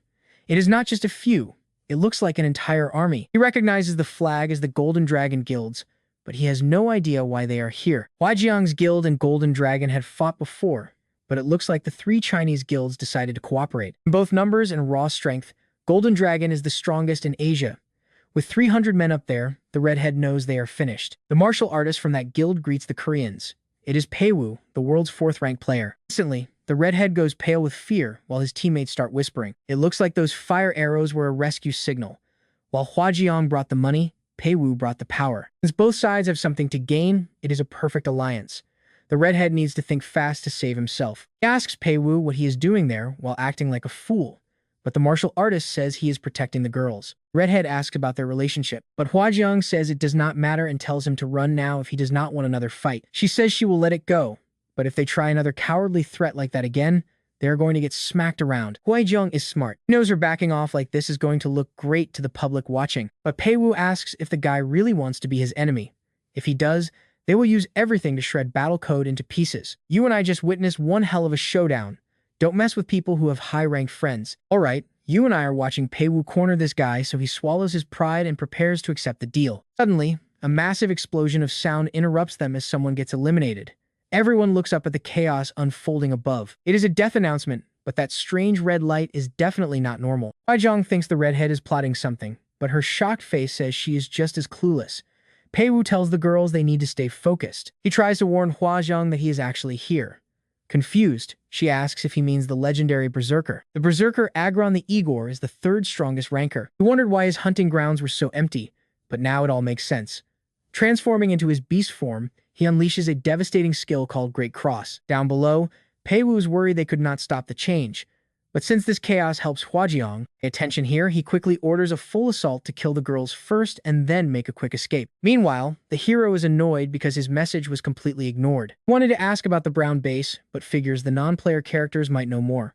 Lee Ha heads to a tavern to find some useful information. The second he walks inside, he hears everyone gossiping about the absolute insanity happening in Tui. They are talking about high rankers clashing, 200 people dead, and a massive guild war breaking out. Since they kept interrupting Igor while he was leveling, he hunted the golden dragons, leaving the Koreans trapped right in the crossfire. Luckily, our hero sees that Kijang is still online, but he is seriously worried. Suddenly, Sasuke and a bunch of others log off without warning. The hero realizes something is wrong and decides to log off too to check in person. Stepping out of his virtual reality pod, he immediately calls his friend to see if he is okay. Ki-jung apologizes for the silence, but the hero just wants the details on that brutal fight. Now, you and I need to watch this part. His friend warns that world rankers are monsters, and our hero must level up fast to stay safe. He tells him to focus on leveling to avoid getting hurt and hangs up. That sketchy behavior makes Lee Ha even more curious. Checking a forum video, he sees that death animation pop up right as the Berserker arrived for the big showdown. That crimson glow appeared right before players died, and Igor actually absorbed it into his own power. It shocked everyone, and he charged in for blood before anyone could even think of running. Even so, Pei Wu managed to save two of them, putting the two rankers face to face. Agron asks who the kid is and if he plans on dying. Then, he spots another intense battle happening down below. He notices the two girls and realizes they are the martial artist priority. So, he immediately targets their weak point. Agron leaves the redhead frozen in fear. Pei Wu screams for them to get out. The blue-haired girl pushes her friend back and casts a spell called Ice Forest. Massive ice trees erupt toward the Berserker, but he gets furious and dodges them with insane speed. The magic also catches the Korean group off guard. They try to break through, but the Berserker beats them to it, looking like he is about to slaughter them all. An explosion rocks the mountainside, and as the dust finally starts to settle, Agron points his blade at all the Asians. After a racist joke, the Wolfman swings his sword to cut down the ice tree, but only leaves a tiny crack in its trunk. He realizes he cannot shatter this thing in one strike, so he chooses to butcher the Koreans first. Ki-jung shouts for the tanks to protect their leader and hold the line, but the Wolfman is too fast, shredding through everyone. He kills two players in a single blow. Then his blade moves with impossible speed, sending two more straight to their deaths. He starts absorbing their energy like a vampire, but Pei Wu flies in with a kick that blasts him backward. Everyone is stunned, and Igor is shaking with pure rage.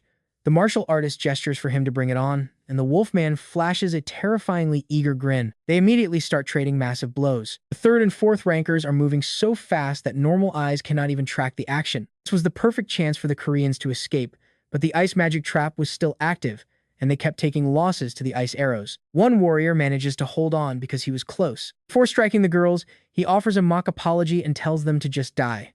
Pei Wu screams as the blade falls, but the killer freezes when his sword hits ice vines. It was a hidden magic trap that bound him with thin, glowing threads. Trust me, you and I can see Pei Wu is furious now because he actually helped those guys. You and I are jumping straight into a battle where Taehyun thinks his Highlander range will save him. Range is useless against the third-ranked player on Earth.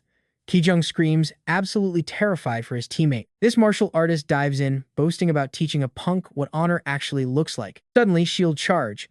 The kick gets cut short because Ki-jung throws himself into the line of fire. He barely blocks the first hit, but the next one? Impossible. He grabs Taehyun and starts hauling assets. Pei Wu is closing in from the back, but the Berserker arrives just in time. Taehyun is out cold, so the blonde guy shouts that he is sprinting for the healers. He almost makes it, but the martial artist gets dropped faster than anyone expected. Now watch this. Ki-jung faces a Berserker who is starving for more blood. This massive wolf guy actually demands to be fully topped off before the real feast even starts. Ki-jung tells him to zip it, but the Berserker swats his shield away and chokes him out. The kid is finished because every single one of his defensive skills is on cooldown. Power gap is just too massive. Igor needs a snack, so he drains the kid dry. Meet agronomy Igor, a level 260 giant who shifts into a werewolf. In that form, his health drops, but he can suck the life out of any player. Our hero is only level 26, but Ki-jung is level 200. He is not going down easily. Back then, Ki-jung was the one who showed him this game when he could not walk. Seeing his best friend get slaughtered like that fuels a burning desire for revenge against Igor. Lee-ha plans to grind levels like a beast to hunt that psycho down. Back on the platform, he is just hoping Igor is ready for the storm that is coming. Back in the frozen forest, people are screaming as total chaos erupts. Redhead searches for Pei Wu, blaming the entire disaster on that bloodthirsty Berserker. Retreat was the only option. He-won asks to bail, but her friend starts prep on an ice spell. Let that sink in. She ignores her teammate, apologizes, and then tells her friend to die. Somehow, she agrees, but only if her partner promises to wipe every single enemy off the map. The blue-haired girl locks in. Meanwhile, the werewolf hears the noise and gets hyped for a scrap. The problem is, that ice magic is already fully charged and ready. Everyone knows this spell means death for everyone. The redhead just sighs it is already over. The power explodes, flash freezing everything in sight and ending players like they are absolutely nothing. Frost reaches the redhead too. She promises she will be back in 48 hours and then she vanishes. In the Alestock district, our hero pockets 4 gold by selling off his recent loot. Musket costs way too much, so he sticks with his current weapon. Suddenly, a guy calls out to him with a smile, asking if they have met before. The guy pulls out two distinct shields. Lee Ha recognizes the warrior from the bear hunt.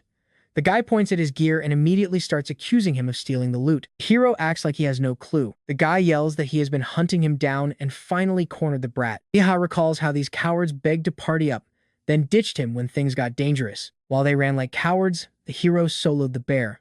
His gear is proof of that. Lee Ha demands proof, so the warrior admits he killed the bear, but still demands the loot. The hero plays dumb, making the guy snap about how a newbie should always obey a veteran. Finally, Lee Ha loses his cool and tells the man to stop being so annoying. The guy threatens him with his guild, but Lee Ha bluffs about calling the Holy Knights instead. They're not actually pals, but getting their attention in public would be easy enough. The shield warrior tries to give chase, but Lee Ha is way too fast to catch. Unless you maxed out your dexterity at level 47, you are never going to catch this kid. The werewolf is 10 times his level, so grinding up is the only priority right now. You and I leave him now, sprinting toward Mount Shaymore. Alright, you and I are about to dive into a world where everyone is obsessed with networking and forming high-level parties, strictly level 40 and above. Lee Ha is stuck wondering where the heck this kobold boss is hiding, thinking Brown Bess was totally out of her mind for making him face the strongest boss before level 30. He figures hitting level 29 is his first priority, but then he hears a recruiter looking for a damage dealer, bragging about having a cute kitty healer on their team while talking to our hero. This massive guy walks up and guesses that, based on his weapon,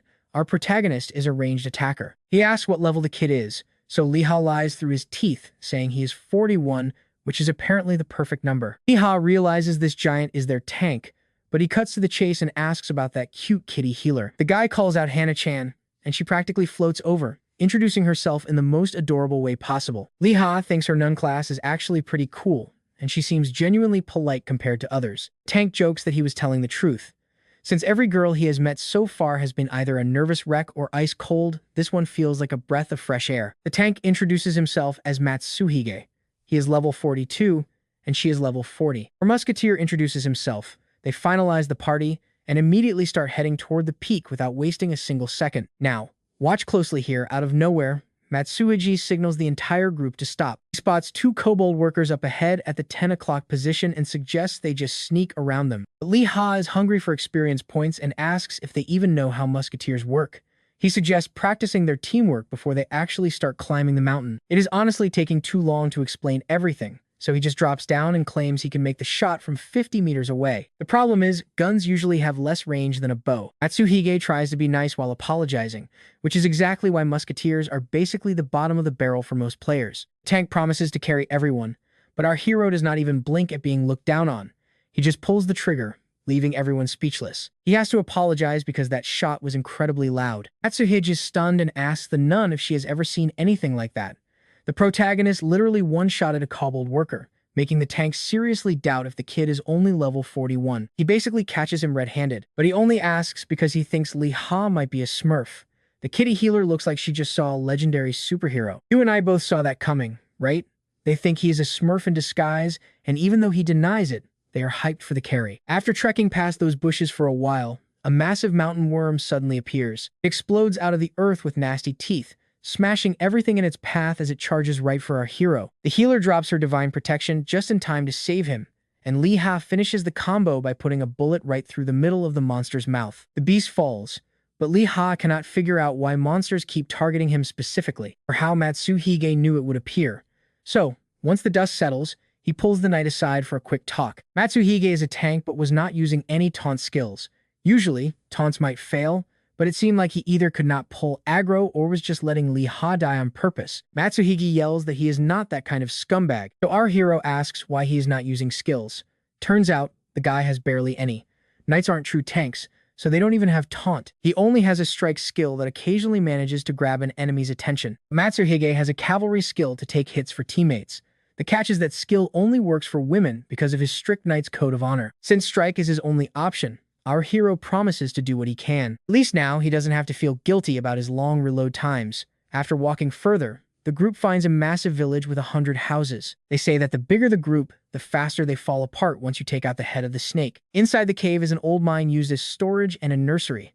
It is a fantastic spot for hunting, but a total nightmare for a long-range shooter. There are enemies everywhere. The protagonist decides he needs to find a good vantage point, so he starts running because it is officially time to start the hunt. Atsuhaiji starts things off by slashing one enemy and immediately moves in to finish off the second one. As he takes down the second, two more leap at his head, but the healer casts a protection spell that gives the knight's shield a massive boost to survive. He manages to knock them both back and screams for our hero to take out the one on the right. But our main guy doesn't even need that much help.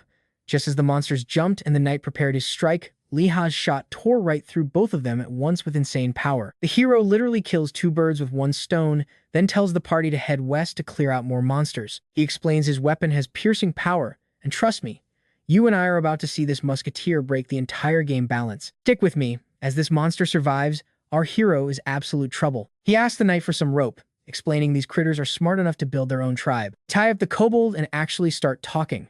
It begs for death, but the hero has worse plans. He starts tickling the poor guy until it finally starts spilling the beans. It is the ultimate torture, since you cannot die from it. He asks for the boss, but the monster just loops the same line. Grabbing his musket, he threatens to find a different monster to interrogate if this one will not talk. The boss will not show up without a reason, so Lee Ha needs to know exactly what that trigger is. Apparently, it is a tribal crisis, but the monster screams that humans would not understand and yells that he is a noble. Our hero finishes him off, finally seeing the big picture. His team says the boss is inside the mine, but nobody has taken it down. The whole squad just assumes they do not stand a chance either. The main character realizes the boss only spawns once a very specific secret condition is finally met. You need a tribal crisis plus a human who refuses to leave something along those crazy lines. Pay attention, because this is where Lee Ha connects the dots using the word sniper. He asks the crew if they have ever gone deep into the territory, because he is ready to jump right into the fire. The heart of the tribe is absolutely packed. Hunting the edges is safer for a trio, so they should probably recruit more people. But Lee Ha just wants to keep the grind going while they wait for help. After some solid grinding, he hits level 27, and his friends are totally stunned. The healer is ready for the boss now. Since she thinks he's a beast, he cannot even find a way to back out. Suddenly, the knight spots a group of players moving toward the tribe. The knight sees the guild symbol on their capes, but Lee Ha recognizes that emblem from the shield guy and quickly realizes he's in some deep trouble. The second that guy spots him, he starts screaming. He tells him there is no escape, calling over Hyungnam to teach him a lesson. The hood, shoes, and coat are all part of that Agony Bear set. If they kill him, he will drop everything, and the shield guy plans on gifting the loot to his buddies. Lee Ha still cannot believe this entire mob showed up just to take him down. Hyungnam is the heavy hitter, and the others are level 40 plus. Kim screams at the team to hand over the hero, calling him a thief. He lies, saying if they die, the kid will just rob their corpses right in front of everyone. He demands cooperation before things get ugly. His partners do not believe the lies, but Lee Ha does not want to drag them into his mess. He thanks his team for the help and asks the enemies what they are actually planning next. Kim wants every single item, or Hyungnam will spawn kill him until he is back down to level 5. The Chaos Index is a massive penalty for attacking players outside of PvP, and it absolutely tanks your reputation. You saw that, right? He is baiting them into attacking first. He calls them nothing but cowardly bandits, making Hyungnam snap. Suddenly, the entire group moves in to surround our hero. His friends cannot believe he is staying, but the knight expects a bloodbath and grabs the girl to escape. While they are running, Lee Ha promises to meet up later. Hyungnam is livid that this kid is acting so tough. Suddenly, one of the mages casts a terrifying dark spell called Nightmare. Kushner is marked as an enemy, meaning Lee Ha's Chaos Index will not rise if he fights back. Now, he can finally go all out and show them his real power. He made the first move, and the necromancer summons a beast with dark magic. A massive skeletal horse appears and screams, whipping up a powerful gale. It is the exact same fear effect our hero felt once before. Mage mocks him, thinking a noob cannot even move. Hyungnam is already dreaming of a promotion once he steals that gear. He will finally get a better squad and fix his reputation. Hyungnam orders them to rush in, but not to kill him until he gets some hits in. Suddenly, an ally drops from a perfect shot. Hyungnam freezes as that skeletal horse just vanishes into thin air. The hero mocks them since his Agony Bear set resists fear completely. Activating his precise hand skill to lower cooldowns, he starts sprinting. Archers try to aim, but our protagonist is way faster on the trigger. Hyungnam screams for his tanks to cover him. And trust me, you and I just watched a legend in the making. He just dropped 2 level 50 players, now let's see if he can survive the chase. Alright, stick with me because another ally just hit the dirt before Kim could even warn them about Lee Ha's slow reload. Guy is shaking now, and the boss is breathing right down his neck. Hyungnam orders the chase to continue, but 3 guys are already dead thanks to Kim, so if things go south, Kim is taking the entire blame. He drags Kim along, ignoring the fact that our hero is heading straight into kobold territory. But Hyungnam doesn't give a damn. Watching from the mountains, the team thinks the main character is absolutely crazy, but in a good way. He clearly doesn't need their help. Honestly, they couldn't do much anyway, but the knight mentioned his secret weapon could probably wipe every single one of them out. He explains that he prepped this special gear just in case she ever got into real trouble. Technically, the kids' drama wasn't their problem, but they figured following him was still their best bet for now. Anna asks if Lee-ha is a danger too, and her teammate says yes without blinking. A stray kobold pops up and gets dropped instantly. A lackey whines about the endless mobs, swearing that once they catch our hero, they are going to make him suffer for this. Search for the kid continues, but the conversation quickly shifts to that sweet grade A dagger that just dropped recently. Nobody is feeling the boss's orders, even with loot on the table, but little do they know, he's listening to everything. Hyungnam mocks the new generation for being soft and asks if anyone has a problem with him, but honestly, just hearing our hero's voice nearby makes him furious. Our guy is tired of that respect your elders nonsense, so he decides to land a perfectly clean shot instead. The bullet shreds the old man's leg, making him scream, but the silver lining? He finally spots the hero hiding up in a tree. Now, pay attention here because Lee-ha failing to get a one-shot kill just triggered a massive Sunrise Guild announcement. Our hero learns their name and thinks it's garbage. The tanks shield the old man while the damage dealers line up, but everyone is getting annoyed because Hyungnam is still barking orders from the shadows. The hero shouts that the first person to move gets a bullet, using that moment of panic to calculate his best escape route. Precise hand skill isn't ready, and there aren't enough kobolds nearby to use as a meat shield. Then, by pure luck, a bell suddenly rings out and a massive foot stomps down right next to them. It's the tribe boss, Hajud Han, the exact monster they were hunting. The main character can't believe this thing is even a kobold. Every minion nearby gets a 10% power boost just by standing next to him. Boss enters a total rage, blasting everyone with a fear effect. Lee-ha holds it together thanks to his agony bear set, though. Hyungnam is absolutely paralyzed with terror, especially when the boss asks him directly if he's the enemy. Old man begs the monster to listen, and surprised this beast actually knows how to speak their language. Hyungnam claims they're just chasing a human and promises to leave quietly, but Hajud Han asks who killed his kin, knowing it wasn't the sniper because the wounds weren't from bullets. And since humans are basically born liars, he refuses to ignore the intrusion and slices a player clean in half. The kobold pack charges, and the players desperately start fighting the weak ones. A tank tries to pull aggro with a taunt but gets deleted the second he starts. Hajud Han just one-shot a level 50 player. Total panic sets in, and Hajud Han taunts Kim, telling him to put those two shields of his to some actual use. Kim activates High Guard and charges in with total confidence, but in an instant, the monster leaves him with nothing but a bloody stump. He screams in agony and falls to his knees, giving the boss the perfect opening to end his life for good. I know what you're thinking, even our hero didn't expect that. But now he realizes the crisis triggers when you linger after killing kobolds. Lee-ha estimates the enemies are around level 60, meaning Hajud Han is on a completely different level of power. As the boss moves in for the kill, the human leader desperately screams that there's still a hidden sniper in the area. The boss offers mercy if the leader helps him, but our hero stays dead silent, refusing to give away his position. Hajud Han is searching for him, but Lee-ha knows he hasn't been spotted yet. If he fails a one-shot kill, he's dead, and the rest of the pack will swarm him. Basically, taking a shot right now is a death sentence, so Lee-ha decides his best move is to slip away quietly. The monster warns him never to set foot there again, but the guy just snaps back, telling him to rot in hell and claiming his death will cause huge political problems. The threats fail.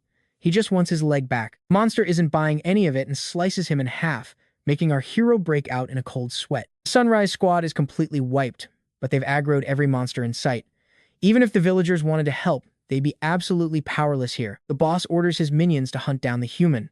As they spread out, our hero realizes this chaos is his only hope. Hajud Han is on a completely different level than the rest. Just being in his presence is enough to give you chills, and that's where we leave it. The monster just caught the hero's scent and seems to have spotted him in the tree. All right, you and I are jumping right into the action as our hero prepares for a legendary headshot. He calms his nerves, controls his breathing, and takes aim. But disaster strikes. Their eyes meet and the boss screams to his guards that he has found the human. It is too late to pull the trigger, but surprisingly, the boss just orders them to guard the entrance instead. Our main character has no clue what is happening, but he seizes the opening to relocate. Who exactly is at the gate? He is thankful for the distraction, whoever it is, but in his head, that boss is already dead meat. Turns out, the people charging the gate were actually his teammates. Curiosity got the better of them regarding the boss. They saw Hajud Han had destroyed Sunrise, and they were left totally stunned. Atsuji wonders if the hero really summoned the boss with just those few clues, but then Hana yells she is out of stamina. With the monsters closing in, he drops his trap, a massive wall of fire that incinerates the boss's lackeys instantly. He grabs the girl, urging her to keep running. Unlike the small fry, the boss can actually tank through the flames. Matsuji shouts that they are almost safe, grabs her hand, and activates his ultimate escape spell Return. Now, pay attention to this part, because luck is definitely on their side here. The monster gets hit and collapses as they escape. Just minutes before, our hero had finally reached the cobbled watchtower. Using fire magic to judge the range, he clocks it at 150 meters with barely any wind interference. The boss keeps moving away, but even at 180 meters, it is still in range. He fires with everything he has got. The bullet nails the monster right in the skull. It hits the dirt, and the kobolds rush to help their fallen leader. He levels up 4 times from the kill and celebrates with a loud shout. Now that is what I am talking about. With the boss dead, every kobold gets a 50% debuff for an hour. Most are level 20, and all that sweet loot is just sitting there. Plus, he clears 2 major achievements, defeating a demon war monster and doing it with just 1 single shot. His dexterity stat shoots up, and he lands in the Hall of Fame, though the description feels pretty ominous. I know what you are thinking. Even for a pro, this level of play is totally unreal and insane to watch. Without those specific PvP achievements, this was impossible. Our hero dumped 20 points into dexterity right before taking that shot. Now, the real hunt begins.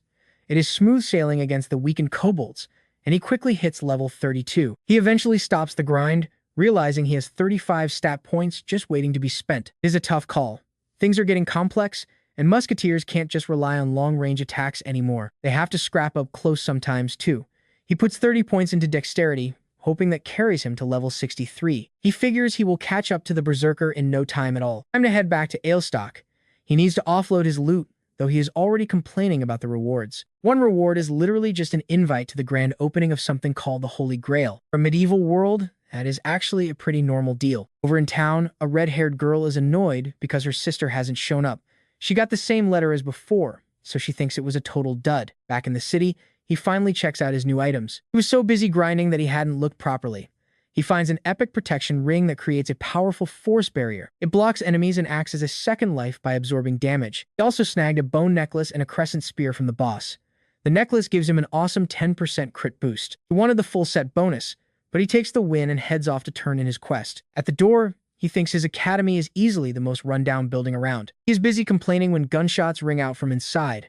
Our hero grabs his weapon immediately. Looks like an intruder is stirring up trouble. Another shot echoes, followed by someone screaming in absolute pain. Guy yells that he is leaving, but vows revenge because the other man isn't a war hero anymore. Turns out, Old Man Brown fired those 3 shots. The sheer speed of it completely blows Leamy's mind. The old man greets him calmly, but Leamy is stuck thinking about those 3 shots fired in 20 seconds. That is insanely fast for a single gun, especially since the guy just casually hung it back on the wall. Loaded takes 10 seconds, otherwise 7.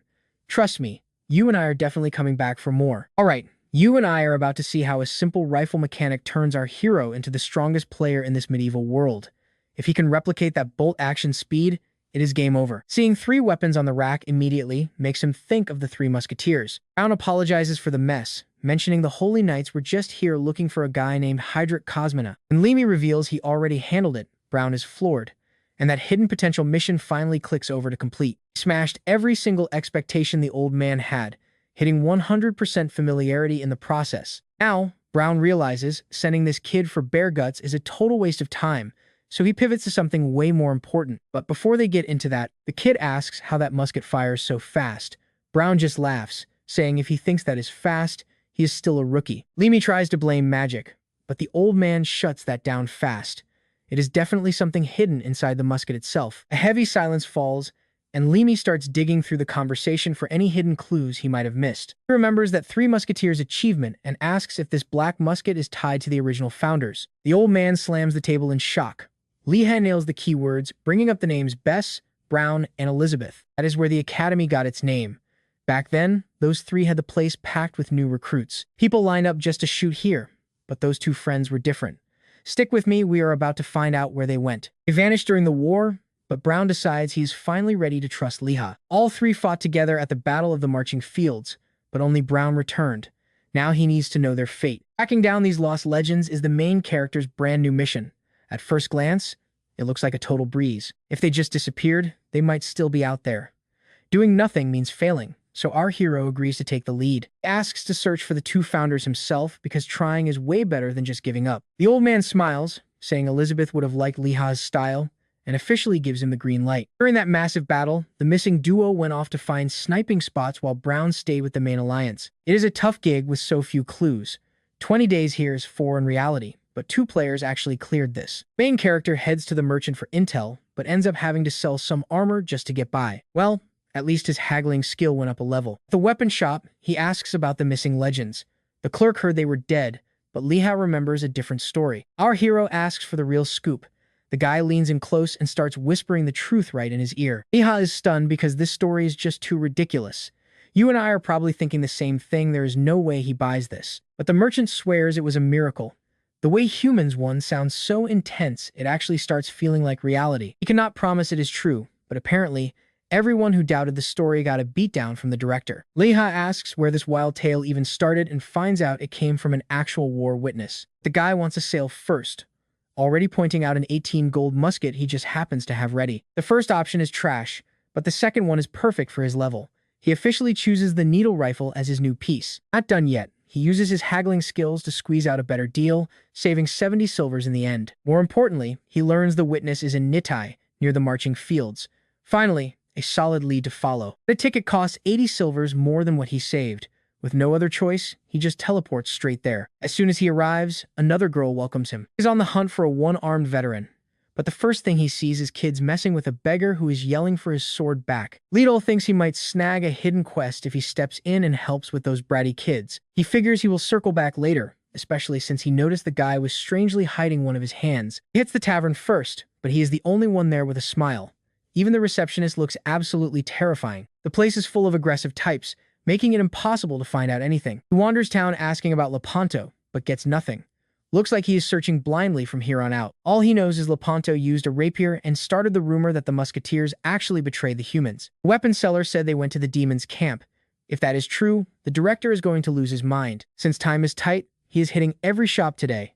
Trust me, you will want to see what happens next. You and I are jumping into a mystery where finding one man feels nearly impossible. Our hero starts losing his mind because a legendary non-player character who uses a rare rapier should be a major celebrity that everyone knows. Anyway, he keeps checking more places until that same beggar from earlier jumps out and asks him to play some intense war games. Lena tries to brush him off, but he just won't quit. And he realizes his sync is at 50%, yet he never even sensed this man coming up on him. He notices the man is missing his left arm and immediately realizes that he has finally tracked down the real Lepanto. The beggar screams for his squire to deliver his rapier, looking like a complete lunatic while everyone in the street just stares. Our hero wants to see if the story is true, so he tries to ask a few questions. Now stick with me, because this old man suddenly starts sprinting faster than our hero, proving he is definitely not some normal beggar. To keep him from escaping, our hero shouts that it's all about the Musketeers. Lepanto freezes and warns him to start running before Lord Brown opens fire and shoots them both down. He has no clue who that is, but the beggar keeps ranting about a woman named Elizabeth. Clearly knows something,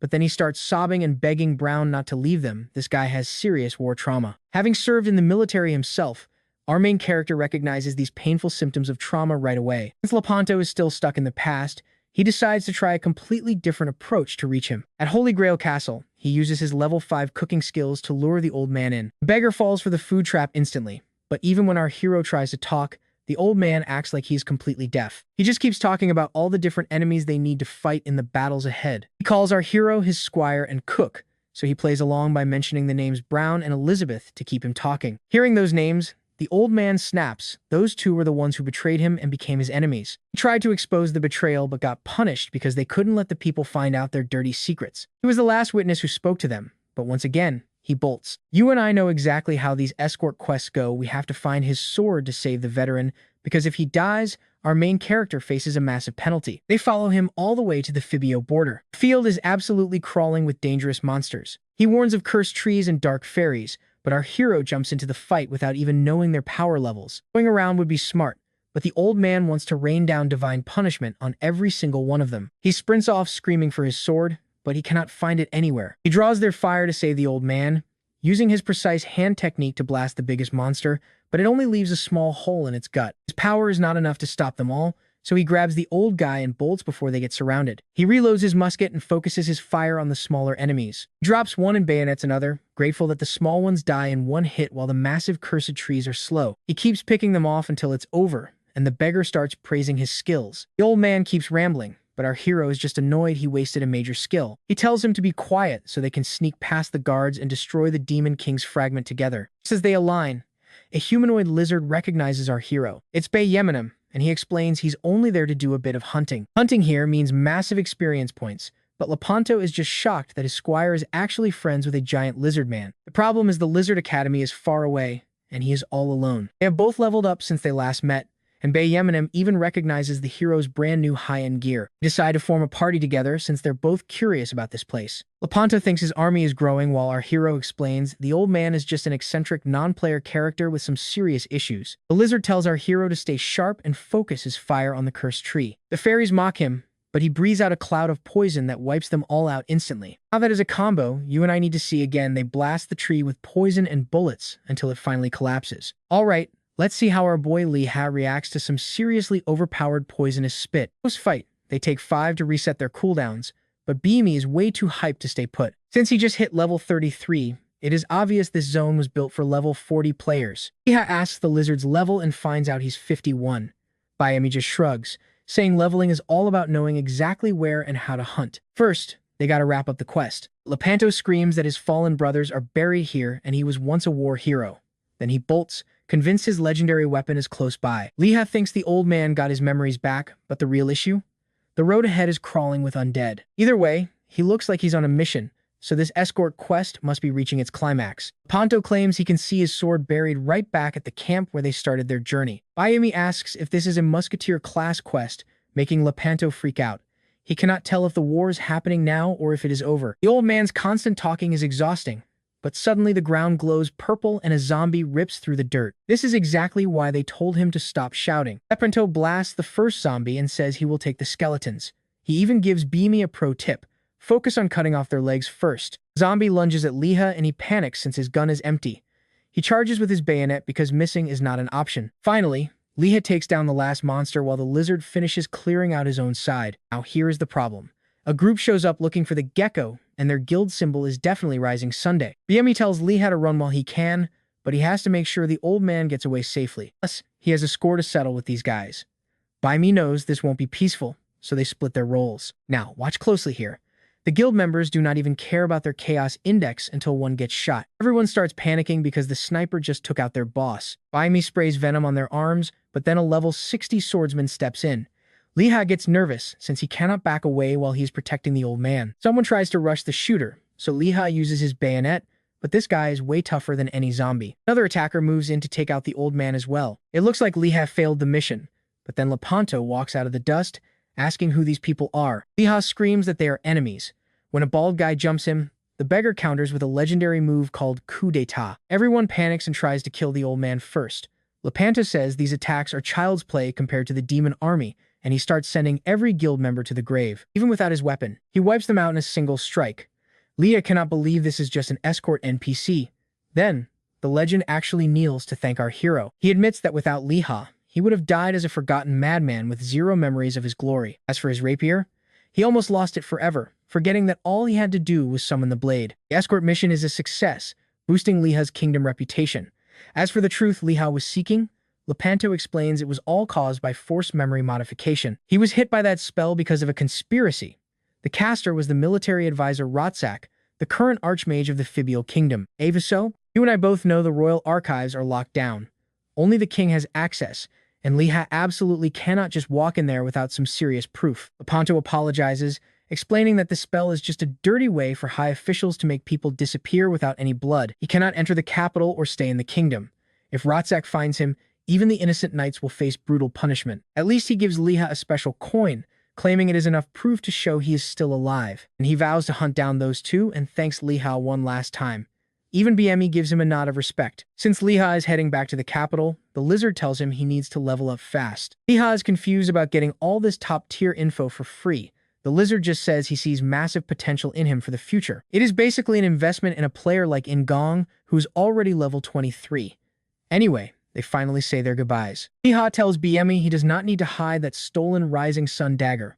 Liha finishes quests for defeating evil players and surviving against a high-level threat. He earned 22 points, but the real challenge is actually only just beginning right now. Liha tries to calm his nerves before entering, but the second he opens the door, he almost gets blasted. Trust me, you and I are going to want to see how he survives this betrayal accusation. Alright, you and I are about to see if a simple coin can change our hero's fate. It is a tracking coin that uses mana to identify its owner, preventing friendly fire during chaotic missions. This one belonged to a third company knight, but Brown quickly asks if Rotzak was the real mastermind behind everything. He begins piecing things together, asking if the king has any time for a quiet walk tonight. The quest updates to Liha helping the old man sneak a peek at the royal archives. Failure means losing 50% of his reputation across the entire kingdom, which is a massive risk. The hero thinks the old man should go alone, but since they hid things from Brown, even he lacks access. The only choice is to pick a trusted partner to retrieve the records, so our hero accepts the job. Brown gets a warm welcome at the castle, claiming he is there for magic business with his new assistant. Liha gets a warning visit the East Wing, then the West, or one wrong step will be his last. They have to meet back up by 9 p.m. sharp,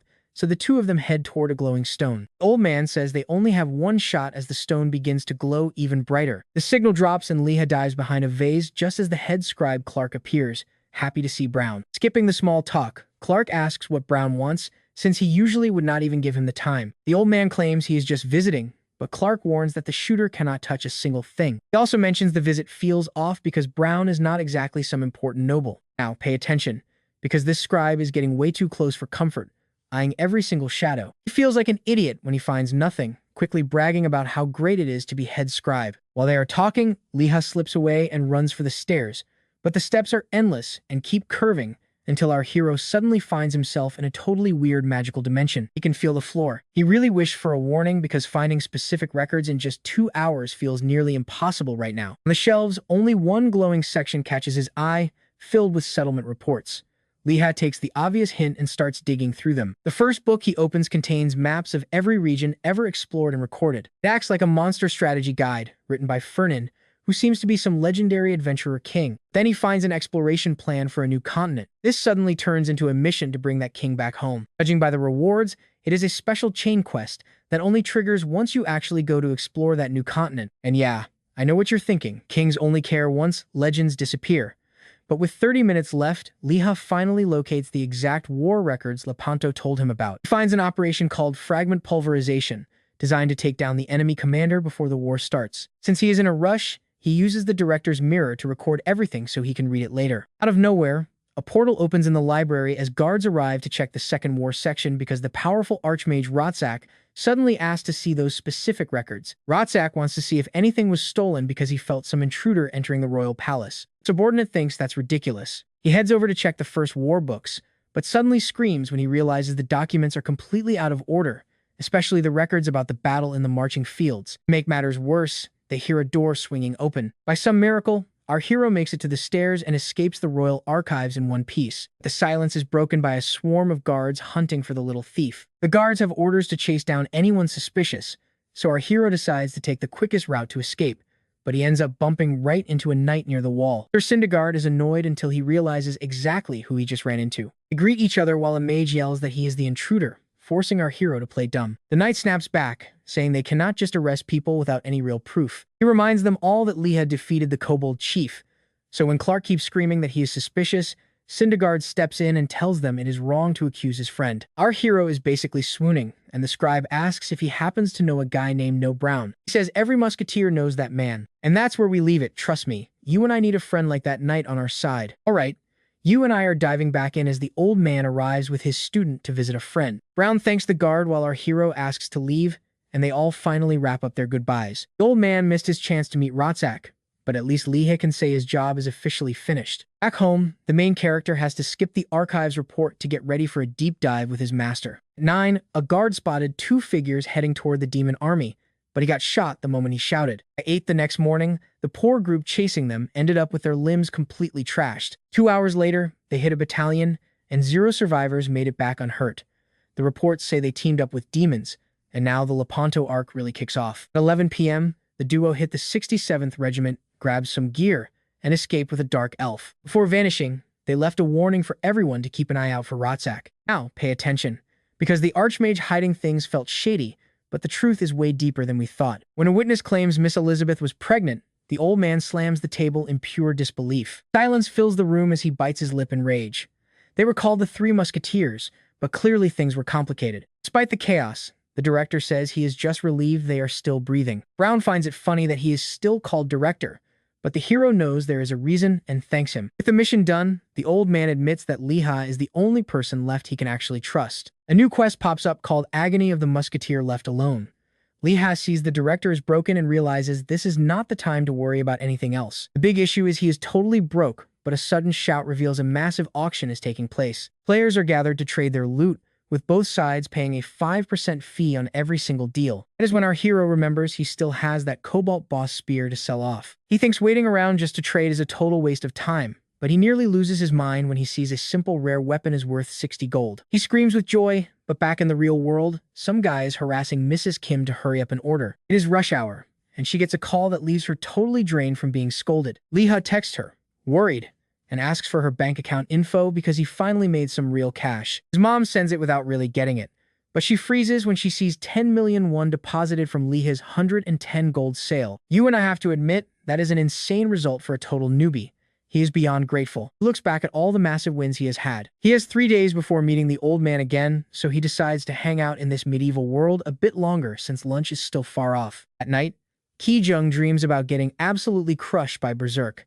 It is a total nightmare that leaves him screaming in terror. Just looking at the virtual reality headset makes him shake with anger and fear. Suddenly, the main character calls to see if he is chilling, and since he is free, he invites his friend over for a steak dinner. They set the time for 8, and just hearing the word meat makes Ki-jung realize his friend is loaded now. He's not shocked since the hero has been dominating, and thinking about it actually motivates him to play again. Liha has zero time to waste. He has a lunchbox worth 100 million and needs to verify its value. The only person who can confirm it is Jess, the sister of Madame Rue. He stops at her house and knocks. A tall girl answers the door, looking completely annoyed by the late-night visit. Ha introduces himself while shaking, but he panics when he realizes he has no actual plan for being there. At the last second, he offers some smoked rabbit and says her sister wanted her to taste it. Manages to get inside, and the girl starts getting curious. He figures the NPCs here are pretty chill, but to get a real reaction, you need a specific keyword. Now he just has to find Madame's secret phrase to move forward. Liha mentions that Rue told him to bring the lunchbox, which immediately grabs her attention. He guessed right. She says she got a letter about it, but never heard a single word after that. Liha asks if opening a shop in the capital is hard, since Rue did not explain it very well. He wants to know why this lunchbox is so special, so she explains her sister's food is made using parts of a monster from Candle Castle. Powerful, wealthy people are desperate for it, so it always goes to whoever has the most influence. Trust me, you and I can bet the king is next.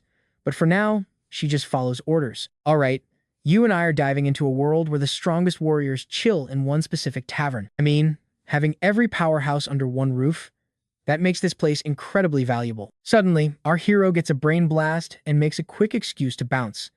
Jess is totally cool with it, though, seeing that special spark his sister mentioned. Time to log out of reality. Leah can't believe these supposedly basic starter village characters have such insane, deep backstories. Out of nowhere, his mom appears with a friend and gives him a massive hug.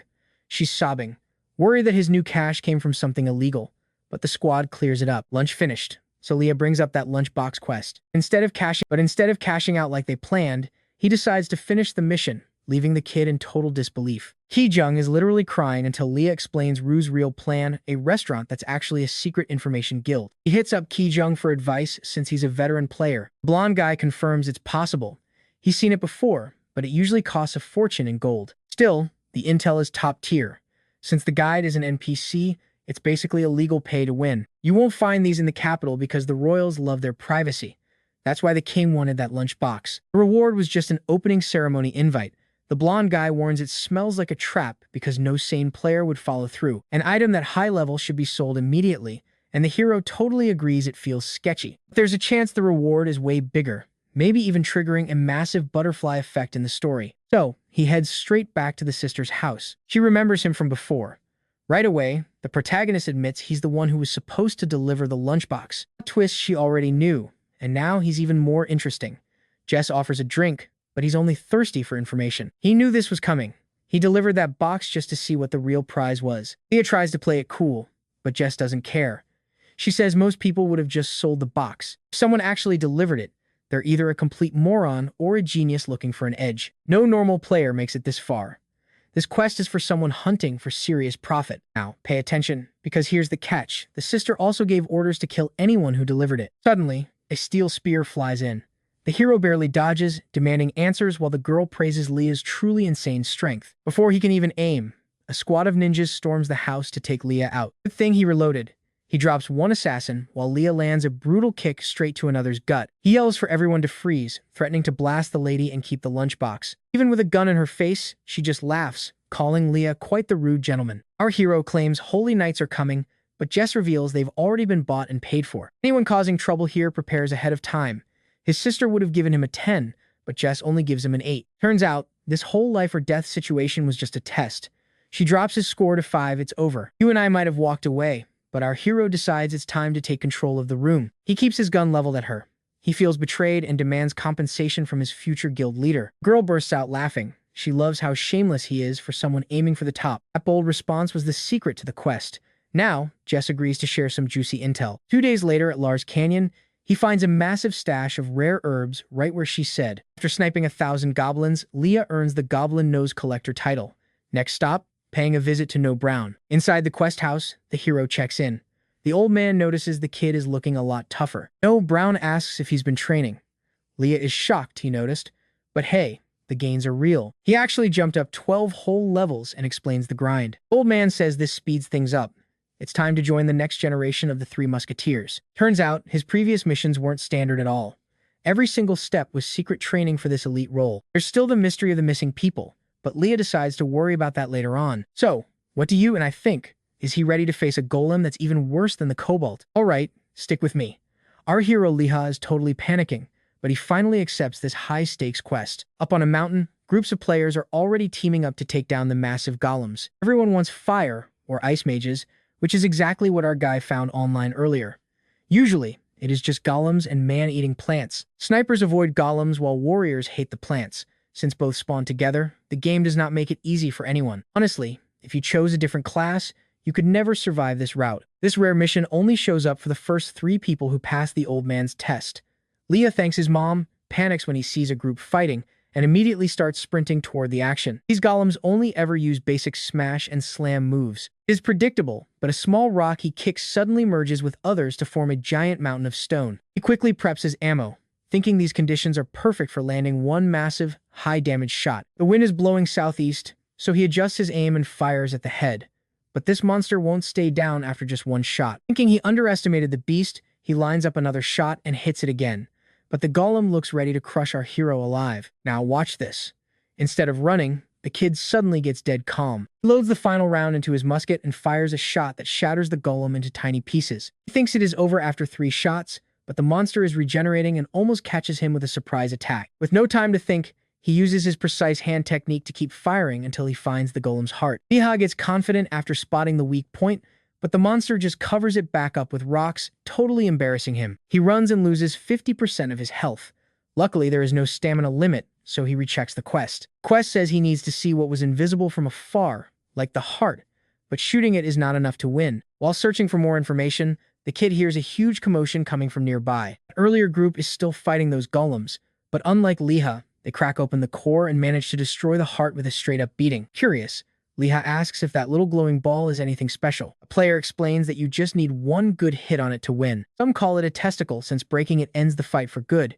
Anyway, you just have to shoot when it is exposed. But the guy tells Leah to get lost if he does not want to die. Our hero asks about the bronze golem and learns that when the boss spawns, everyone rushes in without a second thought. The talk stops when the rock golem reacts. They say goodbye, but the guy leaves convinced that our shooter is definitely a dead man. Leah learns he must hit the ball before the shell regrows. Without paying attention, he almost walks off a cliff. He almost falls to his death. Okay, check this out. Just as Leah is planning his next move, a player falls from the sky right next to him because the boss Tyron Rouge just spawned and tossed the guy like trash. Everyone nearby gets hit with debuffs. Word spreads fast, and the players on the sidelines start joining the raid. It takes 5 minutes for 10 people to gather. If Leah wants to solo this, he has to move fast. Someone yells at a mage to stop using electric magic, but they do not listen.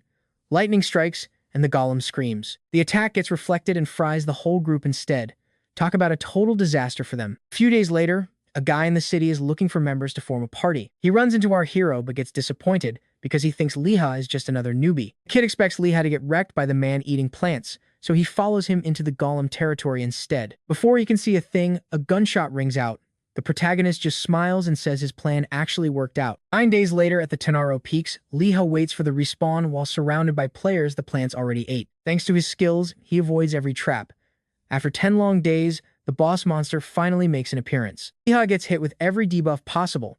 People panic, but he uses a potion to clear them and activates his steady hand technique. The shot deals 0 damage, but at least he manages to land a hit on the metal giant. Liha throws a bomb that explodes instantly.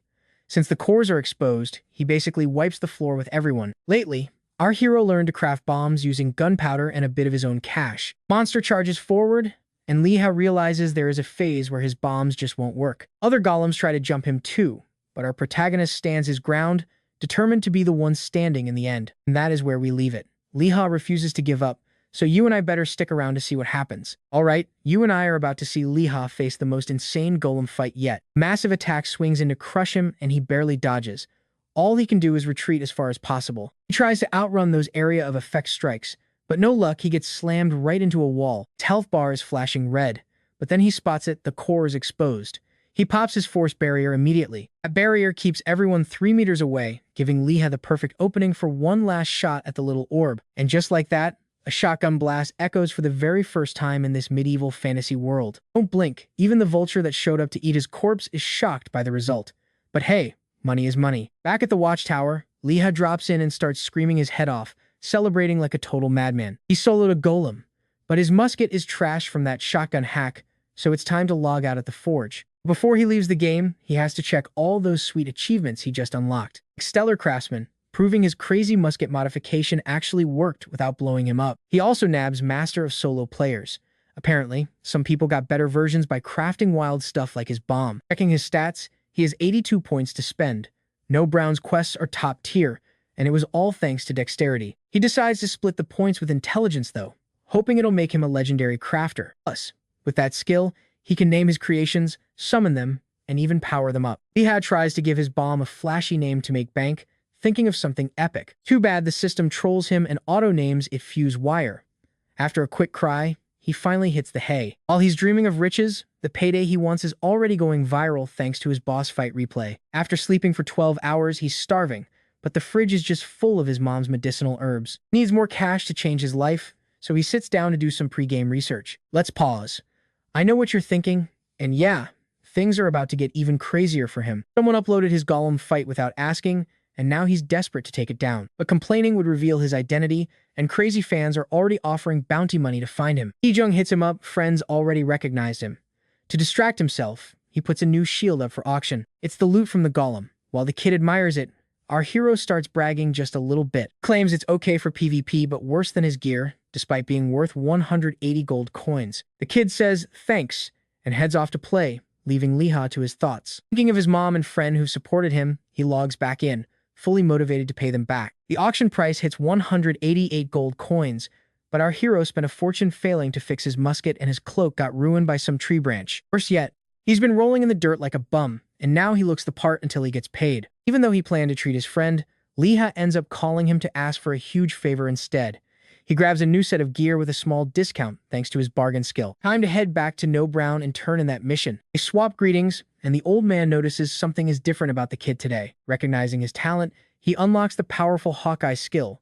Honestly, this is one of those skills you really need to see in action. The whole struggle happened because he couldn't see from a distance, and for a sniper, eyesight is everything. Now the hunt becomes a sniper quest. He needs to collect 5 Roadrunner feathers. But the moment he hears that name, a cold chill runs straight down his spine. Is it as scary as the Golden Eagle?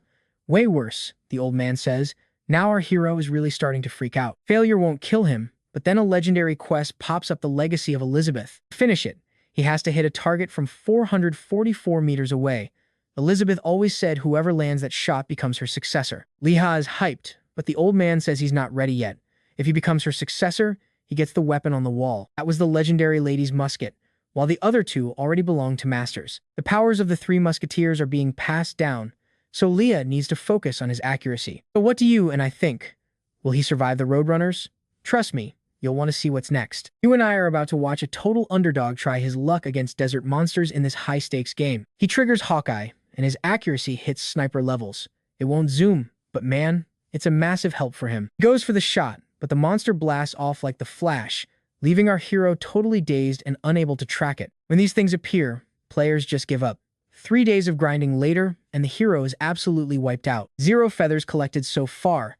Those birds are way too fast and won't let him get anywhere near them. Liha is basically begging for a break when he suddenly hears a weird rhythm in their running footsteps. Because the desert is so flat, he finally realizes these roadrunners are following a predictable pattern. He times his shot perfectly, and the blast is so loud it draws a nearby knight over to investigate. He unlocks an achievement for a 200-meter hit. His theory worked.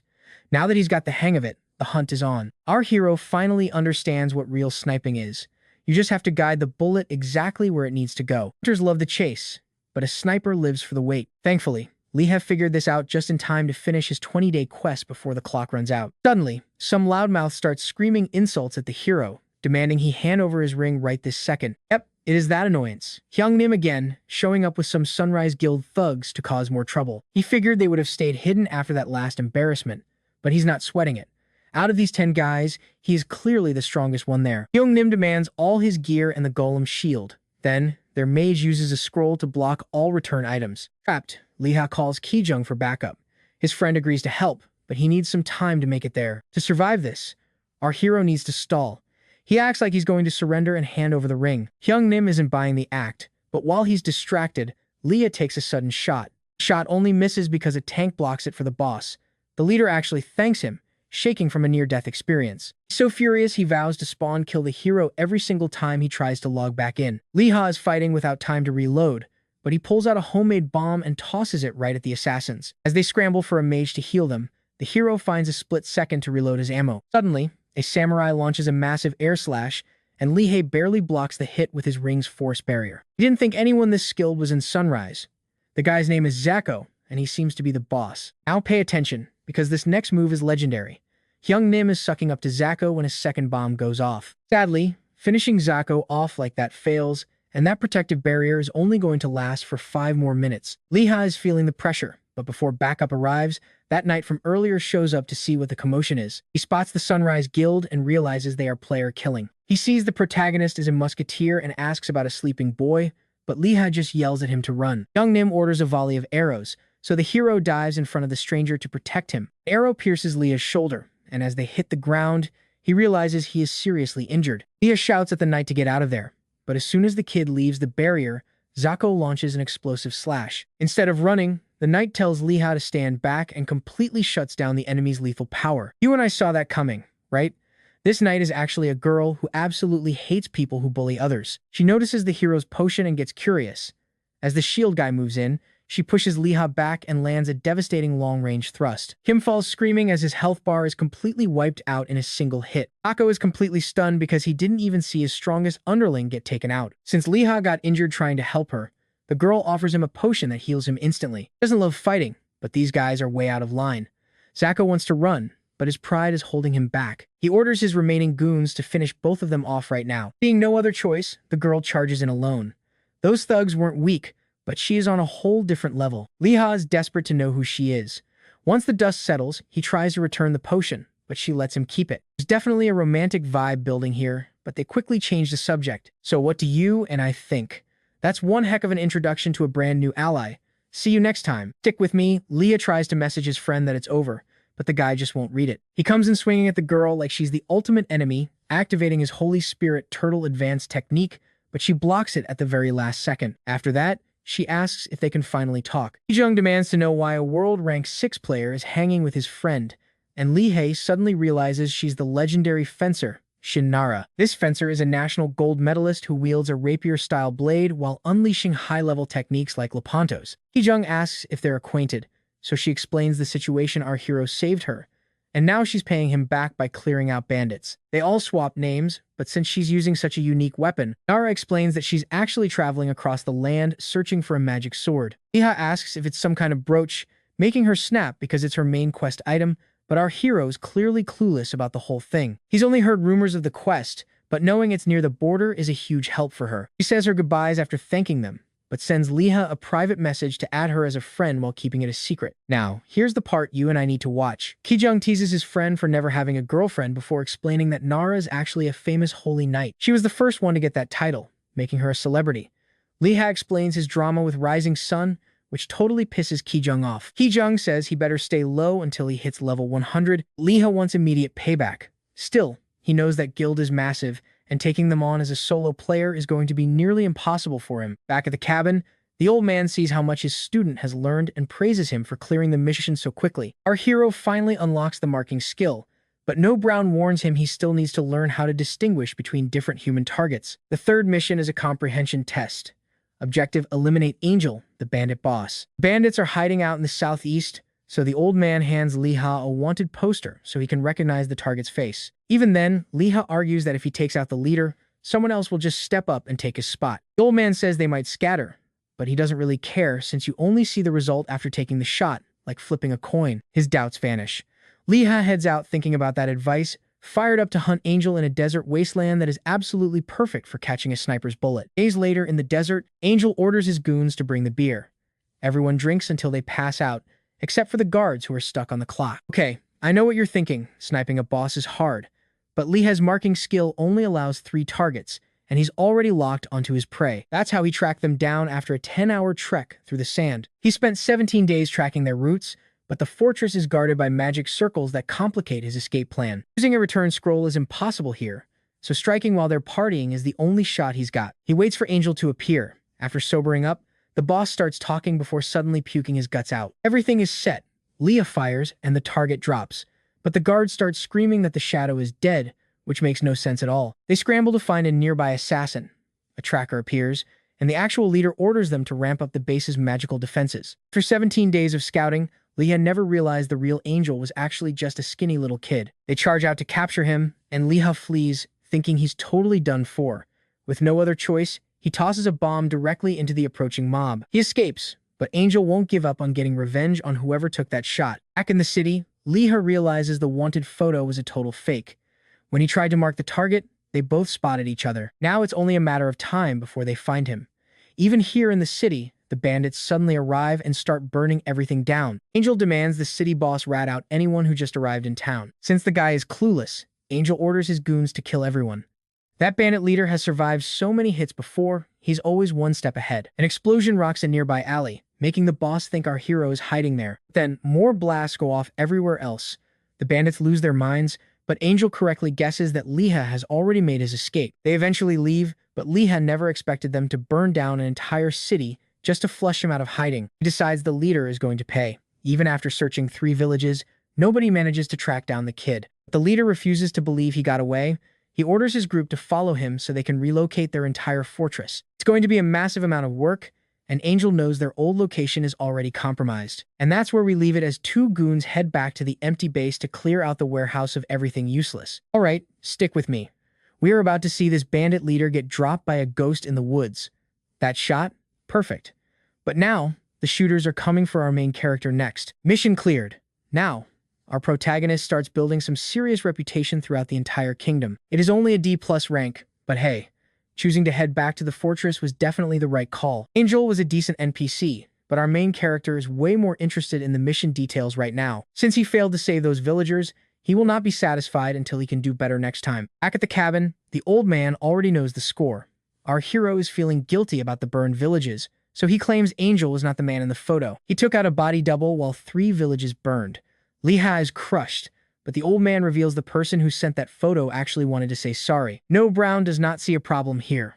After all, the only goal was the assassination itself. Saving the villages would have been nice, but at least Liha walked away with a sniper skill and gold. That sniper skill looks perfect for long range, but the hero still refuses to take on the mission for Beth. Time to go solo and level up, but first, he needs to know if the old man has heard of a sleeping child. Turns out, the old man knows something.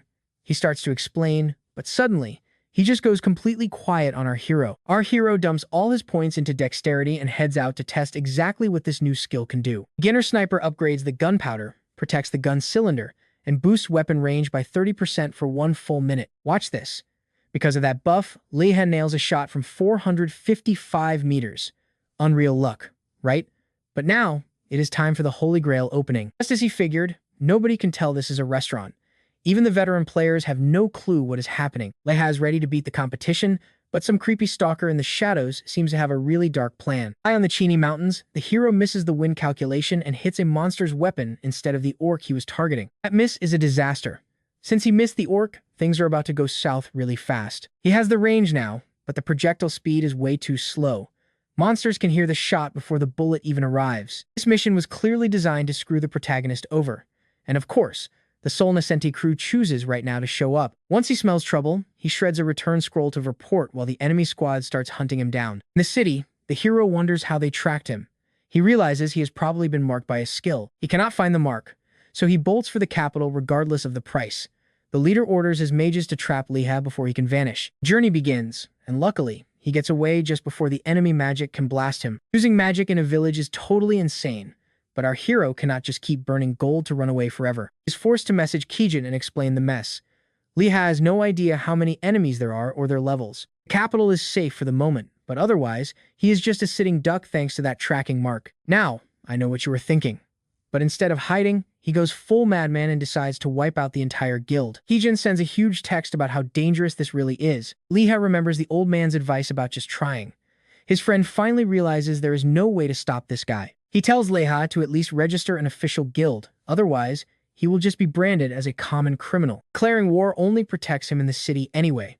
Kijin warns him to really think about what happens when this starts. Even so, Leha is not worried. He tells his friend he was a pro sniper in his past life. Inside the Rising Sun banquet hall, they are announcing awards. The E-Troll team just won the prize for Best Field Manager. They take the stage to a bunch of fake applause and ego stroking before moving on to the next big award. Suddenly, a massive alert pops up.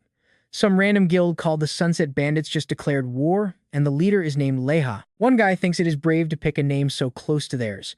Then he remembers Leha as their target. It is opening day for the Holy Grail. Everyone realizes it is just a pricey restaurant and they all leave. The staff kicks everyone else out, but they let Leha right in. The crowd is absolutely stunned. It is so weird that people start thinking he is an NPC. Our hero stays masked to avoid any enemies. He is here for a reward. When Jess finds him, he congratulates her but gets straight to the point about needing info. He's incredibly blunt, but the girl just smiles and tells him to follow her. Leha expected something sketchy, but the interior is actually incredibly fancy and high class. Since it is a legit shop, they head to the top floor alone. Except for the hidden assassins, you and I know this is trouble. Stick with me. We are diving into a story where one mistake means instant game over. Thinks it over and asks something specific about Rising Sunday. Jess loves the question and breaks down the entire answer. She basically lays out an entire game plan for him, like she's feeding him the answers to a test. Jess offers to introduce him to the VIPs at the ceremony, and since they are heavy hitters, Leha agrees immediately. Over at the enemy guild, some big boss is calling Hyungnam trash for losing to a guy with a musket, but the kid points out headquarters is still in the dark, so they can fix this mess and take the credit. The big guy decides to report it later and start the hunt once the high-level players finally show up. Suddenly, a subordinate rushes in with some shocking news. The elites who were on their way just got ambushed. The lackey has no idea who did it, but after thinking for a moment, the manager figures it out. Now pay attention, the manager realizes this is their absolute best shot to finally take the musketeer down. He orders Hyungnam to go grab the guy, but the guild members cannot group up because they keep getting picked off. Hyungnam has no idea where our hero is hiding. One guy screams and tries to sprint 50 meters alone, only to take a bullet to the back. Gunfire echoes everywhere, and the leader realizes this is pure firepower, not some flashy magic trick. Hyungnam thinks it might be an invisible fighter, because normally, an attacker would have shown their face by now. He cannot believe a single player is doing this. Suddenly, a shot barely misses the manager, Don Yoku, as he steps outside. Hyungnam knows it is the protagonist. He screams for everyone to run while the guy is busy reloading. Everyone piles into the cabin for safety. Hyungnam spots smoke in the forest, but a musket hitting from that range is impossible. To Leha, their reaction was quick. He does not even know their names yet, but 10 of them are already dead. Getting those rats to hide? That was exactly what he wanted. The intel from Madame Juice was perfect, covering every single branch location and the best sniping spots. Even though he is alone, he has enough of a positioning advantage to believe he can win. Back in the cabin, Hyungnam explains the situation and the boss starts losing his mind. The lackeys want to call for help, but Don Yoku tells them to chill. Maybe this hero is just some rich guy seeking revenge. You and I see their greed here. Catching him means a massive payday. Hyungnam remembers the hero was broke, but the boss shuts him down by promising him a big promotion. Basically, he is just acting while planning to betray everyone except for the two of them. Back to Liha. He is realizing just how overpowered it is to move through the mountains without being seen. In a single day, he absolutely wrecked the South Branch, the Riverside one, the East, and even the Amwa Mountain Branch.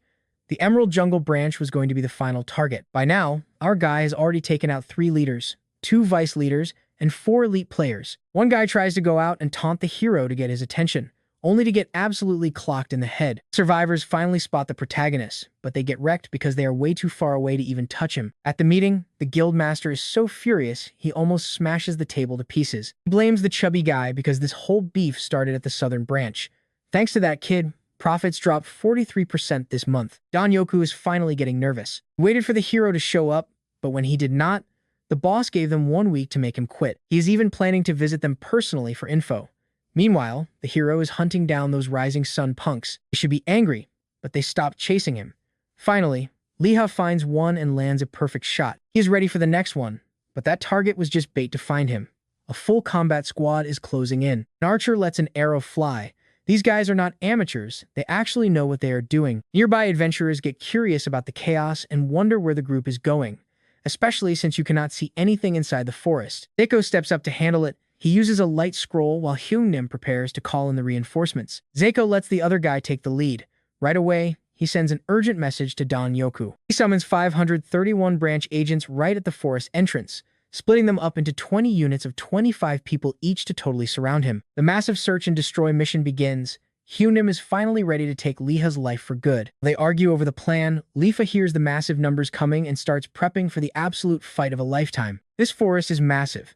Even for low-level players, it is way too easy to get lost in here. Trust me, you and I are about to see if one musketeer can survive an entire army. Alright, you and I are diving into a chaotic jungle battle where one samurai's underling drops dead instantly. Panicked, he dives in with the squad to avoid being next. In this thick fog, nobody knows where that shot came from. Zako thinks it's some dark magic and completely loses it.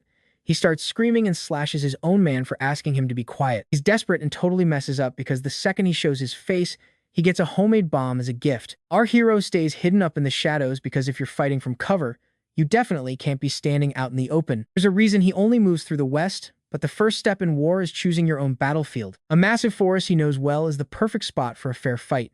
The enemies need light, but the second they use it, bang. The problem is leveling up from kills also flashes light, so everyone can see exactly which tree the hero is hiding in. The assassins find a rope to scale the tree and start climbing up fast. They learn the hard way it was a trap for massive bombs. It gets so bad that even Hyungnim wants to know what's happening. Now, watch this. After the explosion, there's this eerie silence until someone finally steps out. Unfortunately for those guys, it's our main character, alive and well. Lifa asks if Hyungnim stayed out because of the level gap and wanting revenge, the underlings attack. Lifa calls them out. But suddenly, someone yells for everyone to stop. Hyungnim shows up to interfere along with the knight who used to party with the hero. It held out this long due to numbers, but the tide is turning. Other adventurers are getting brave and want their payback now too. So Lifa asks if they're really doing this, because if Hyungnim loses, he's going to pay a heavy price. Sunrise Guild leader went to dig up intel about the hero from someone important. A subordinate warned him it'd be expensive, but he didn't care. When he got the info, it proved Lifa knew all their branch locations. On top of that, his source said it came from another intel guild. Mysterious group he doesn't know passed it along. They finished by asking for 1,000 gold to assassinate our hero. You and I saw this coming. Back at the forest, Hyungnim retreats in tears, knowing he's about to get roasted. Hero says he isn't going to feel sorry for them, and they all finally log out of the game. Then the players who hated those guys started cheering, hyping up our protagonist and tossing him in the air. Even a girl came over to try and add him, but the hero didn't even get a chance to be a simp because the place got totally packed. His friends had to drag him out of there. The tanker ripped open a teleport scroll, sending them all to a random cabin. First off, the hero thanks everyone for helping him out. Matsuhige explains the kid is known as the Cloud Mage now because whenever he ambushed Rising Sun, you'd see smoke from miles away. Lifa asks if they're dating, but they say not yet. Anyway, Hannah wants to check out the weapon since it shoots from a crazy distance. Meanwhile, the hero is thinking about heading back to the capital city now. Right then, his friends straight up snap his musket in half. It didn't break in one hit, but yeah, it's gone. Lifa freaks out and asks what they're doing. He says, seriously, if this is some prank, he's definitely not enjoying it. The knight doesn't care. They say it's none of the kids' business whether they're actually from Rising Sun 2. They mention their leader is on the way. Looks like they made a deal with Okia for the hero, but he's totally clueless. The first time he met them was just by total chance. It was just bad luck they turned out to be enemies, and this Okia person was likely behind it. The hero tries running. Either way, he smiles because the guild leader finally shows up. The knight and the leader clearly know each other. To the hero, it looks like they're all in the same guild. Our protagonist starts thinking of 1,000 ways to escape, but the leader just invites the kid to team up with them. Nobody gets what they'd gain from that, but the leader figures they can use him like a trained war dog. Lifa immediately tells him to screw off, which pisses the guy off since they're offering 10,000 gold a year. If it's true, that'd cover his leg surgery in 2 years, but it goes against the hero's core principles. He calls Rising Sun rock bottom while lighting a bomb. Since the enemies let their guard down, the place explodes. The hero gets launched away and takes off running with just the gun barrel. He's furious at Matsuhige for causing that damage, and unfortunately, he can't seem to shake anyone who's chasing him down. And that's where we leave it, trust me. Things for Lifa and our hero are about to get absolutely insane. Alright, you and I are about to see a genius move. Since no allies are near, our hero drops a soul link, reviving the bear boss who instantly sends the enemy leader flying. Now it is a 2 versus 4 showdown. Matsuhige totally loses it when a massive fire bear boss spawns in. It looks terrifying, but it is actually a big softie for our protagonist. Lifa gives Kama some quick pets, but since the level is high, he puts the cuddles on hold to start slaying. Suddenly, the traitor couple and the guild members get slapped with fear. After hitting the dirt, the leader yells that only tamers can summon beasts, so Lifa just plays dumb. Bear starts at level 66, but jumps to 112 thanks to a special buff. With the hero at 92, this is finally going to be a fair fight. When the tide turns, Hana tries to run, but the hero tells Koma to take those 2 scumbags down. Now, watch this. They are begging and crying, but tears won't stop them from getting blasted. Then, Lifa heads over to have a rough chat with the leader. He tries to act tough, but eventually rats out the Shino Bugumi Guild as the source. They have been stalking players like our protagonist, and their master is a guy named Okasama. The hero is satisfied but asks boss Kyokujitsu what is next for his guild.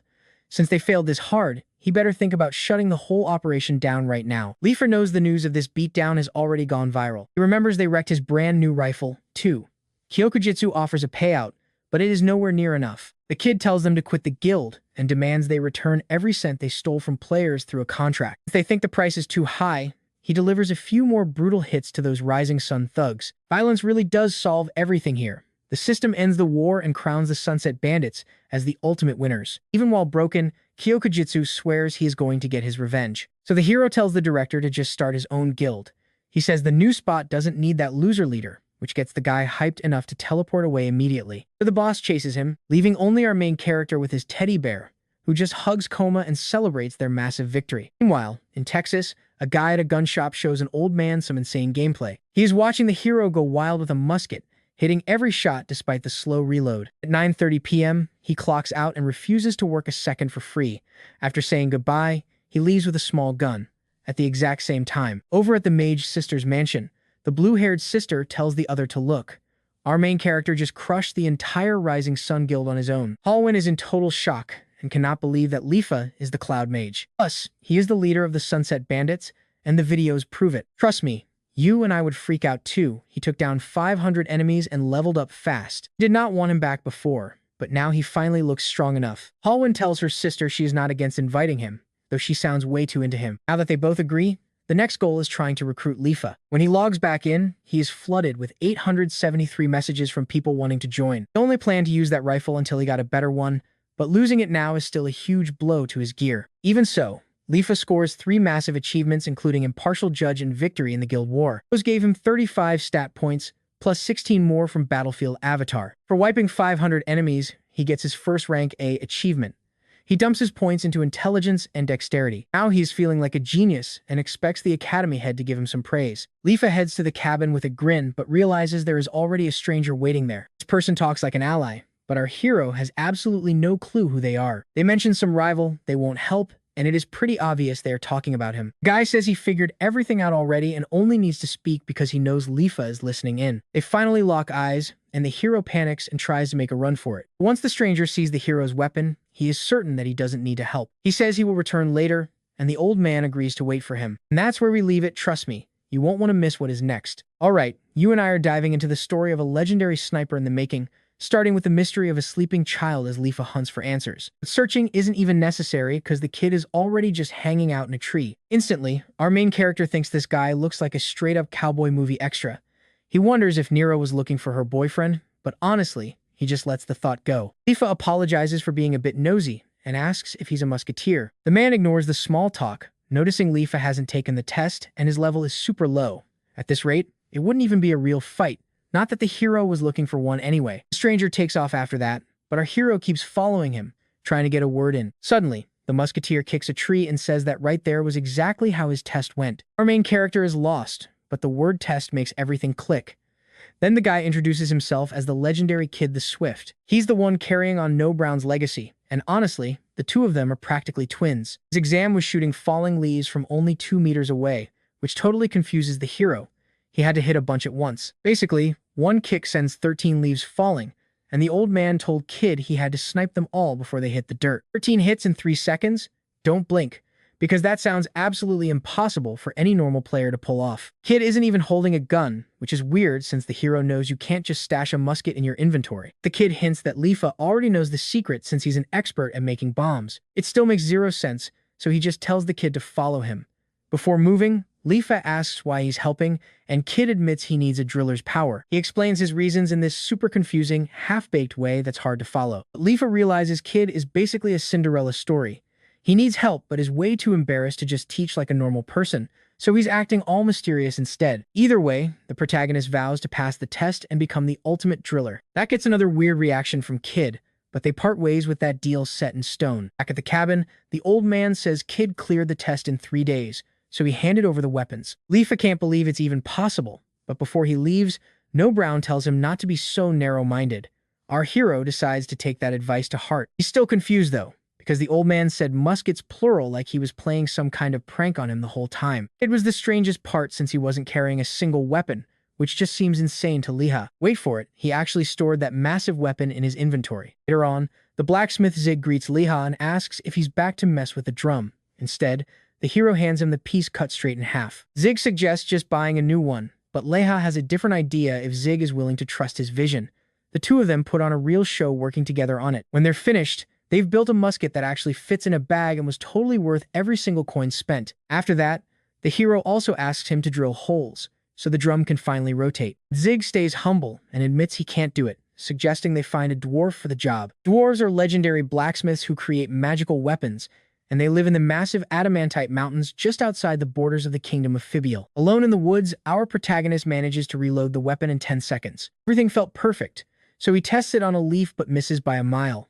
It makes no sense from this range. He inches closer and fires again, but even as he gets closer and closer, nothing works until he's practically on top of it. Only hits it from a ridiculous distance of 25 meters. Leha didn't expect it to be this bad, so since he's a sniper, he decides to save it for when some cocky idiot gets in his face. Kid must have cleared that test using at least 4 of those quick reloads. But thinking about fighting with just those tiny pistols makes him really curious about the kid's actual combat style. And, out of nowhere, Nara appears screaming the hero's name at the top of her lungs. She immediately scolds him for not sending a message when he reached the capital. She notices his new gear, so Leha explains the whole story, but she's mostly hyped about his viral video.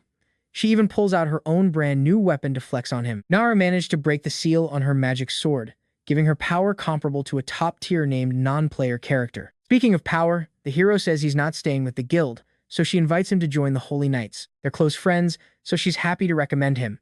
The Order of the Holy Knights is the elite group of Fibiel, but the hero still turns her down. He still doesn't feel like he's ready. Leha was getting all excited to explain the weapon on his hip, but the second she thinks it's kids, she gets furious. The friendly vibes die instantly, so he claims he made it himself. They only met briefly at the academy. Trust me, we are in for one wild ride. Alright, stick with me because things are about to get intense.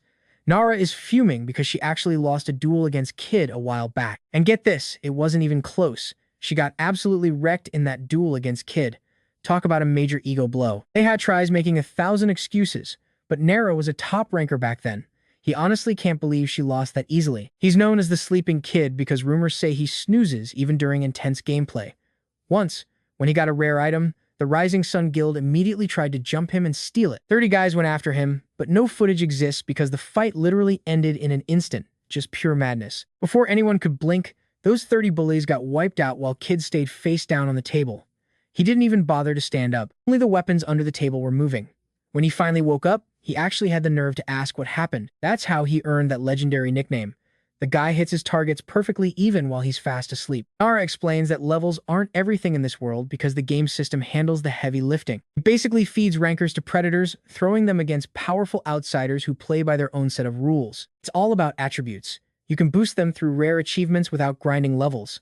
Our hero knows this best since he's one of them. Now pay attention to this, you can actually earn a massive achievement just by taking down a top ranker. That's exactly why Middle-earth blasts everyone's levels on the public leaderboard. It forces competition. It's also why players never sell those god-tier weapons, fearing they'll be hunted for their loot. If they lose, they'll never reach the top again. The game basically keeps a brutal balance between both worlds. Nara warns that people like the Holy Knights will soon label our protagonist as a dangerous outsider. Things are about to get really serious for him. She takes off after telling him to stay safe. Meanwhile, in another spot, that red-haired mage tells everyone to stop the threats. Huiyan tells him to chill because he's ruining the vibe. This doesn't even look like a real negotiation over Dale Castle anymore. Redhead claims she isn't negotiating, so he mocks her, asking if she'll even survive the night. He's clearly itching for a guild war. He openly admits he lacks the cash for top rankers but promises everyone a fat cut of the castle's future profits. The girl trembles even more, but she accepts the challenge with her head held high. As the redhead leaves, Huiyan decides to ignore the rankers and bet everything on the mysterious outsiders instead, no matter what. Walking down the street, our protagonist gets a sweet gift from a fan and finally starts feeling like a total celebrity. Also pocketed 100 gold coins by selling the guild name. Now he doesn't need to stress about his temporary musket gear. I know what you're thinking, things are about to explode. At the meeting, everyone is furious that Huiyan ignored their offers. They've dumped over 21,850 gold into that castle. Since it was a donation, they can't get a single coin back. Investors are absolutely losing their minds. The founders realize there's no way to stop the massive backlash coming their way. Even so, the redhead slams his fist down and declares that their only real solution is all-out war. He already reached out to the Draconic Knights and the Spark Guild. They aren't about to let their money disappear. Most players are still terrified of the Huiyan Guild because of heavy hitters like Huiyan and Paywall. Still, if they manage to reclaim their lost gold, they'll be sitting on a literal mountain of treasure. High stakes indeed. Plan is to use players like Shinera as the front line. Plus, they want to recruit the number 2 ranked Korean player, Too Easy. Even though it's just a plan, it's enough to get everyone hyped. But since they announced things without any agreement, bringing those top players in will be a total nightmare. The redhead realizes his massive mistake. He calls Sasuke and orders him to bring the blonde guy over immediately. He basically admits he wants to recruit our protagonist into the Boyocho Guild as well. That would be huge, but Kijung already tried. The hero turned him down because he thought he was too weak. Still, Sasuke insists they need that long-range firepower. The blonde guy agrees to try one more time, but with no promises. In the end, the leader tells Sasuke they're moving forward. Even though it sucks, the plan is locked in. Our only chance of surviving is by sacrificing poor Kijung. Back in reality, our protagonist's mom goes to work, and with his new earnings, he can finally afford much better meals. His musket problem is solved. Lee-ha thinks about hunting some trolls until he spots rumors online about a massive war brewing between Chu-hee Oh-hong and Byeolcho. War has been declared over the monopoly of Dale Castle. They want total control over those lucrative dungeon entrances. Even an entry fee would bring in massive profits. Our hero tells the blonde guy he's already logging in to join the fight. And trust me, you and I are going to want to see what happens next.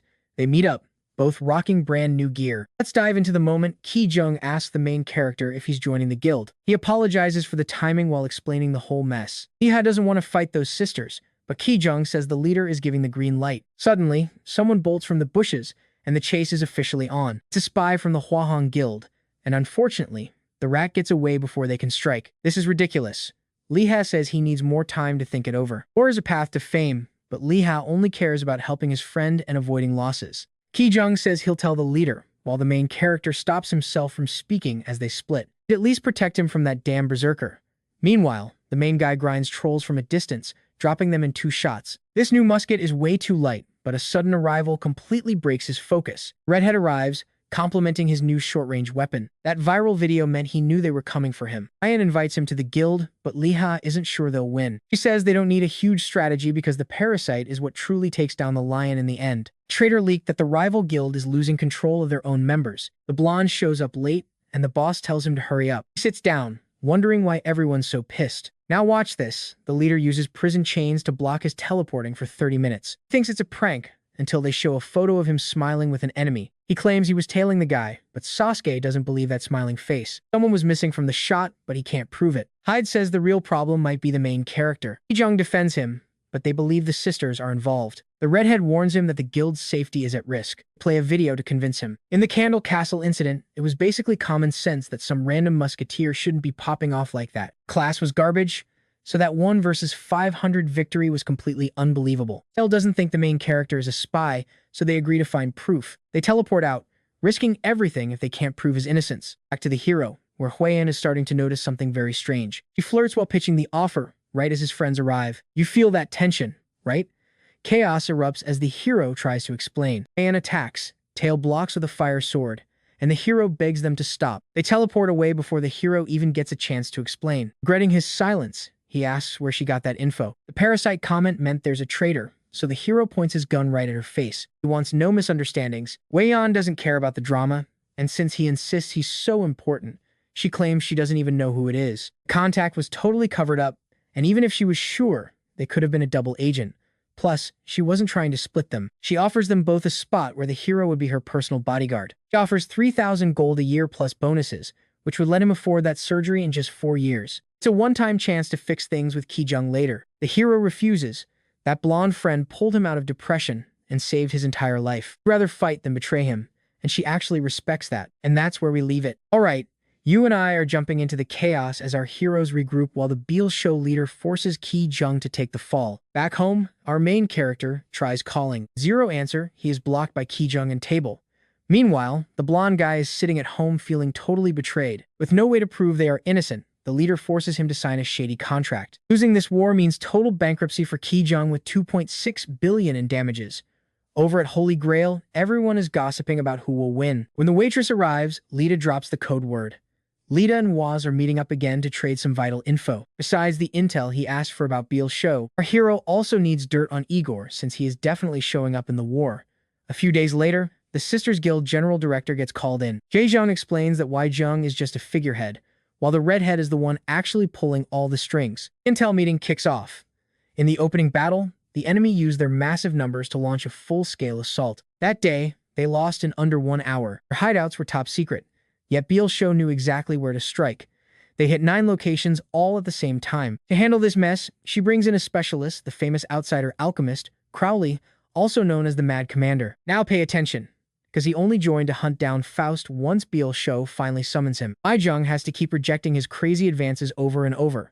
Suddenly, the guy smashes a potion, summoning blood golems that charge forward and absolutely annihilate the entire enemy line. The battle goes down in Taiyaganas. But even then, Hwahong is still at a huge disadvantage. They cannot afford another loss.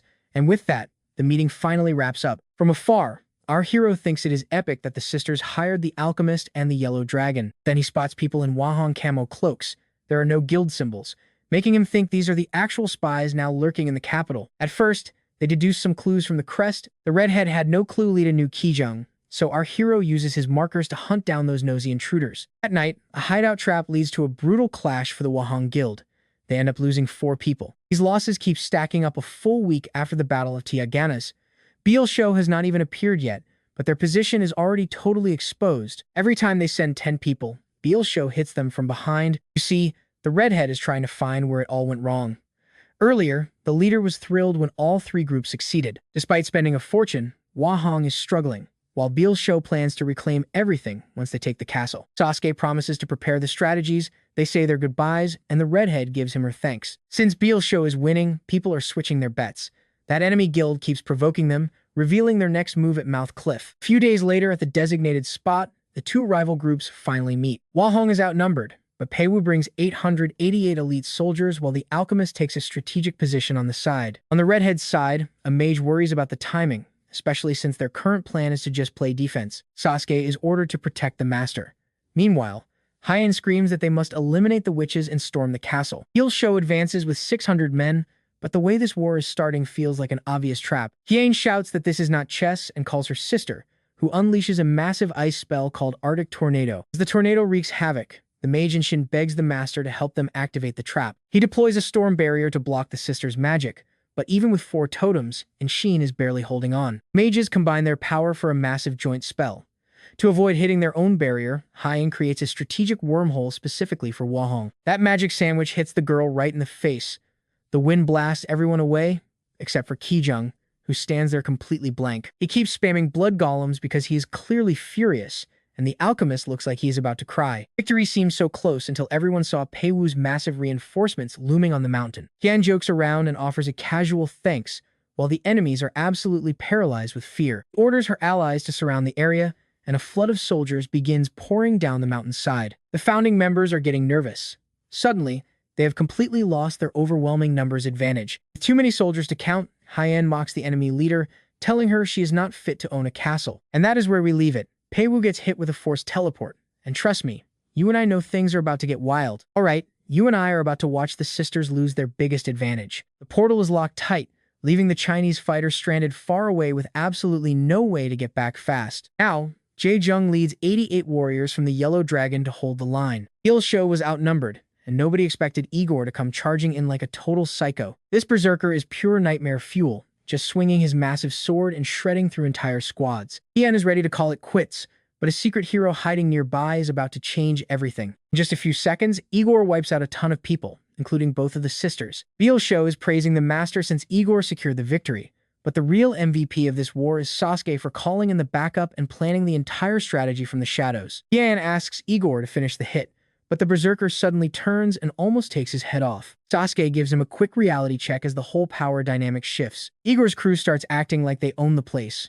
with Sasuke right in the middle of it. Now here's the twist. Sasuke pulls out a contract for the castle, revealing he never respected the redhead as boss, which was the biggest mistake ever. Before killing the leader, he admits he's been stealing money and framing the redhead, demanding he sign the contract right now. Japanese members were the traitors all along, and Sasuke quickly shuts Haiyan down. Kijang tries to intervene but gets crushed, while Sasuke uses his power to control everyone present. Blonde realization hits hard that Ninja caused this entire mess. Without proof, he's stuck, especially since Haiyan actually played dirty first. Sasuke suggested the plan, but who cares now? Greed blinded everyone, so Sasuke orders Igor to take out the shield guy once and for all. Igor remembers the kid being a coward, but Kijang is done running away. Igor triggers Blood Burst, but Taeyang rushes in to save him. Suddenly, a bullet slams into the berserker's forehead, and Kijang knows exactly who just arrived to save the day. Igor is confused, thinking the sisters did it, so he goes back to finish them off. Another shot hits his leg, and Sasuke realizes they have a sniper they never accounted for. Igor needs fresh blood to heal, so he starts a total massacre. That slaughter wasn't part of the plan, so Taeyang steps up to confront his old teammate. Despite always staying neutral, he jumps in because his trust in Kijang is stronger than any bond with Igor. The two legends finally clash hard. Soldiers are confused by this sudden betrayal. Igor just wants the signature, and with the blonde in his way, he gets hyped for round 2. Igor goes berserk, while the kid just starts a countdown for the finale. Watch closely, 25 seconds left. Boom!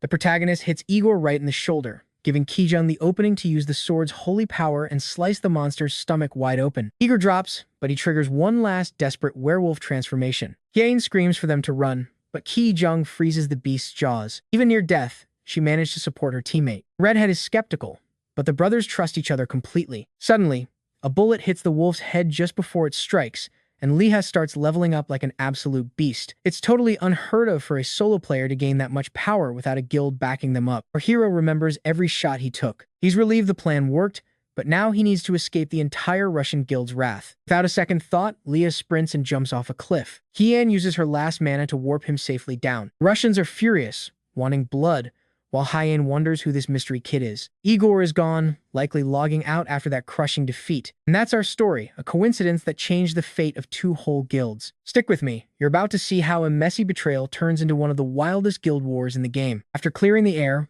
our hero steps up and takes complete control of the situation, instead of the guild leader. He gathers everyone around to drop a bombshell. This whole time, the Daejunana Guild was just a puppet group created to farm easy cash. Their leader was a total mystery, but today, it turns out Sasuke was the one pulling all the strings. He faked screenshots to set people up and tricked the Tsar Guild into joining once the main factions were already exhausted from fighting. Even with the truth out, Wahong still wonders why Liha is risking everything to stop this massive war. Draconic Knight gets furious because they were winning, but the redhead warns him that Pei Wu is about to join if he keeps pushing. Liha, however, just wants to put an end to this entire guild conflict before more damage is done. Wahong starts seeing red because she's already tried to negotiate a dozen times with absolutely no success at all. The real twist? She didn't know Sasuke was sabotaging the talks and lying about the deals since he was her stand-in representative. Realizing the damage caused, the redhead takes the blame and decides to walk away from her position entirely. Now, pay attention, this is where our main character jumps in with a game-changing proposal to settle the score once and for all. He suggests Wahong keeps the castle but swaps out her current allies for the BL show group instead. With the hero leading talks, the guilds unite under one banner. Wahong steps down and hands the leader crown over to Ki Jung. It's a heavy burden, but the blonde guy was the only player left that everyone in the war actually trusted. He rips up the old contracts, offers to pay the war bills himself, and vows to hunt down that traitor Sasuke. At the end of it all, Wahong admits the protagonist really did show up at the absolute perfect moment. She wonders how he got all this intel, and while Leah plays it cool, she already figured out it came from an NPC. Wahong calls the hero amazing for helping his sister, but he says he did it for her too, leaving her completely flustered and blushing. Finally, the guild war is over, and Wahong manages to walk away as the big winner of the day. Only 2 players caught the whole scene on camera. One wanted a new title for Leha because Cloud Mage sounded super lame. His TV producer friend remembers a character named Arcane Sniper. A few days later, the new legend was officially born into the world. Meanwhile, in Ailstock, our hero is pacing around stressed because players won't stop hunting him down since the big war ended. He needs a plan, but first, he stops to check all the epic rewards and achievements he earned from that massive fight. He checks the Igor achievement and realizes he gains levels, but loses everything if Igor kills him. Then he sees his 213 points. He dumps everything into dexterity until it hits 1,000, then saves the rest. He grabs Igor's heroic necklace, which gives him full Dark Elf affinity and a huge boost to dark magic resistance. After ditching his old gear, he unlocks the Forbidden Fury skill, while Sasuke tries to apologize to an unimpressed Oka. You saw that, right? The enemy guilds are actually teaming up now. Sasuke wanted in, but the boss already called in international reinforcement guilds because in this game, borders don't even matter. Somewhere, much darker, a mysterious guy realizes he's in the wrong place. He gets jumped by demons but isn't planning to stay. When hellhounds attack, he fires a single shot that blasts the dogs and their master straight into a deep ditch. Having failed his mission there, he decides it's time to track down this legendary arcane sniper everyone is talking about. Near the castle, players are looking for parties.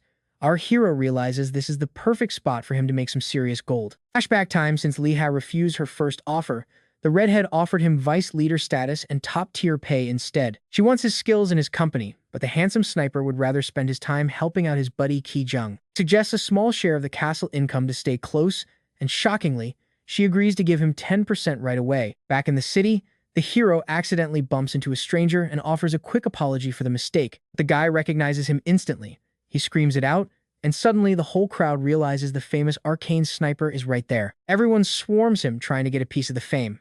Leha is annoyed until a guard finally yells for everyone to back off. Turns out the guard was actually sent specifically to find the protagonist because the higher-ups needed a word with him. He gets teleported straight into a meeting with Jia Chung. It feels more like a police interrogation, which the old man actually confirms. As the pressure mounts and the questions keep coming, Leha starts to lose his cool with the whole situation. He needed this info because, without even realizing it, he's now become a key player within the powerful Ramlong group. And trust me, you and I just witnessed a hero who's not afraid to speak his mind, even if it pisses off the world's elite. Alright, you and I are about to watch our main guy run like his life depends on it to avoid getting roasted. Wyan rolls up with excuses, but he's just not having it as she asks about the sealed sewer dungeon. He's got the ammo and potions ready, not wanting any distractions. But then Wyan just hands him some seriously expensive gear with zero explanation at all. Anyway, they finally make it to the entrance of the sealed sewer dungeon. Redhead's still worried he's underleveled for a solo run, but Leha dives in anyway with Wyan's full trust. Days pass, and our main character is still deep inside that dungeon. Shang notes the kid's drive, then starts teasing the redhead until she absolutely loses her cool. Turns out, Wyan's sister found intel proving the hero actually has the stats to back up his confidence. With the city donations finished, the sister reports 3 suspicious figures lurking near Dale Castle. They're from the Tsar Guild, meaning Igor's close. Turns out, this guild is basically a branch of the Russian army. Russia definitely backs Igor, especially after that massive mess that went down when Peiwu got involved. As for the others, one's the sleeping kid the hero knows, who's likely looking for Leha right now. And the other name the blue-haired girl drops?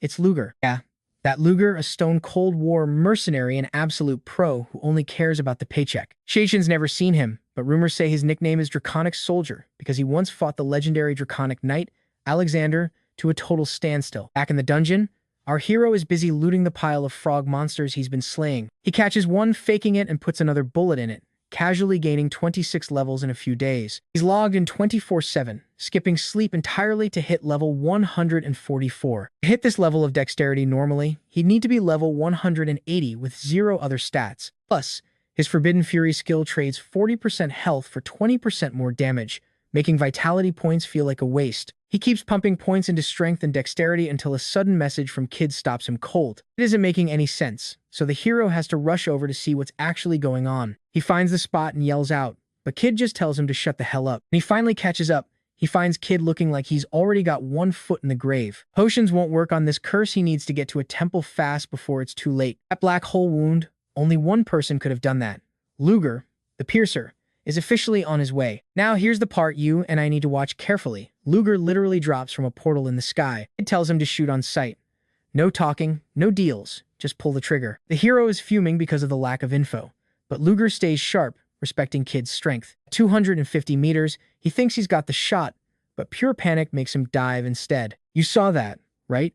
He felt like he'd die the second he pulled the trigger. Kid knows his friend isn't on that level yet, so he stands to hold Luger off, leading to a massive explosion that nearly levels the entire area. He tries to play off the hero's title as a fluke, while Luger stands there completely confused. He aims for the piercer's leg, desperately trying to give his friend any kind of opening. Kid screams for the shot, and the hero vanishes, confirming to Luger that he's the arcane sniper. Luger aims low, forcing Kid to move fast to avoid getting caught in the crossfire. It's an old academy trick, but Luger has somehow adapted a literal tank from Middle-earth into his arsenal. It's a delayed fuse bomb, so our hero rushes to Kid and throws up a protective barrier. They survive, but the shield is trashed. Even a bronze golem couldn't crack it like that. Kid's vision is gone, meaning the hero has to carry him out of this nightmare manually. He sets him down, eyes locked on the enemy who's currently lining up another shot. He triggers Soul Link, and suddenly his teddy bear transforms into a massive, terrifying monster. Luger knows it's a diversion and blasts through the smoke, assuming the hero is hiding behind it. But the hero fires back,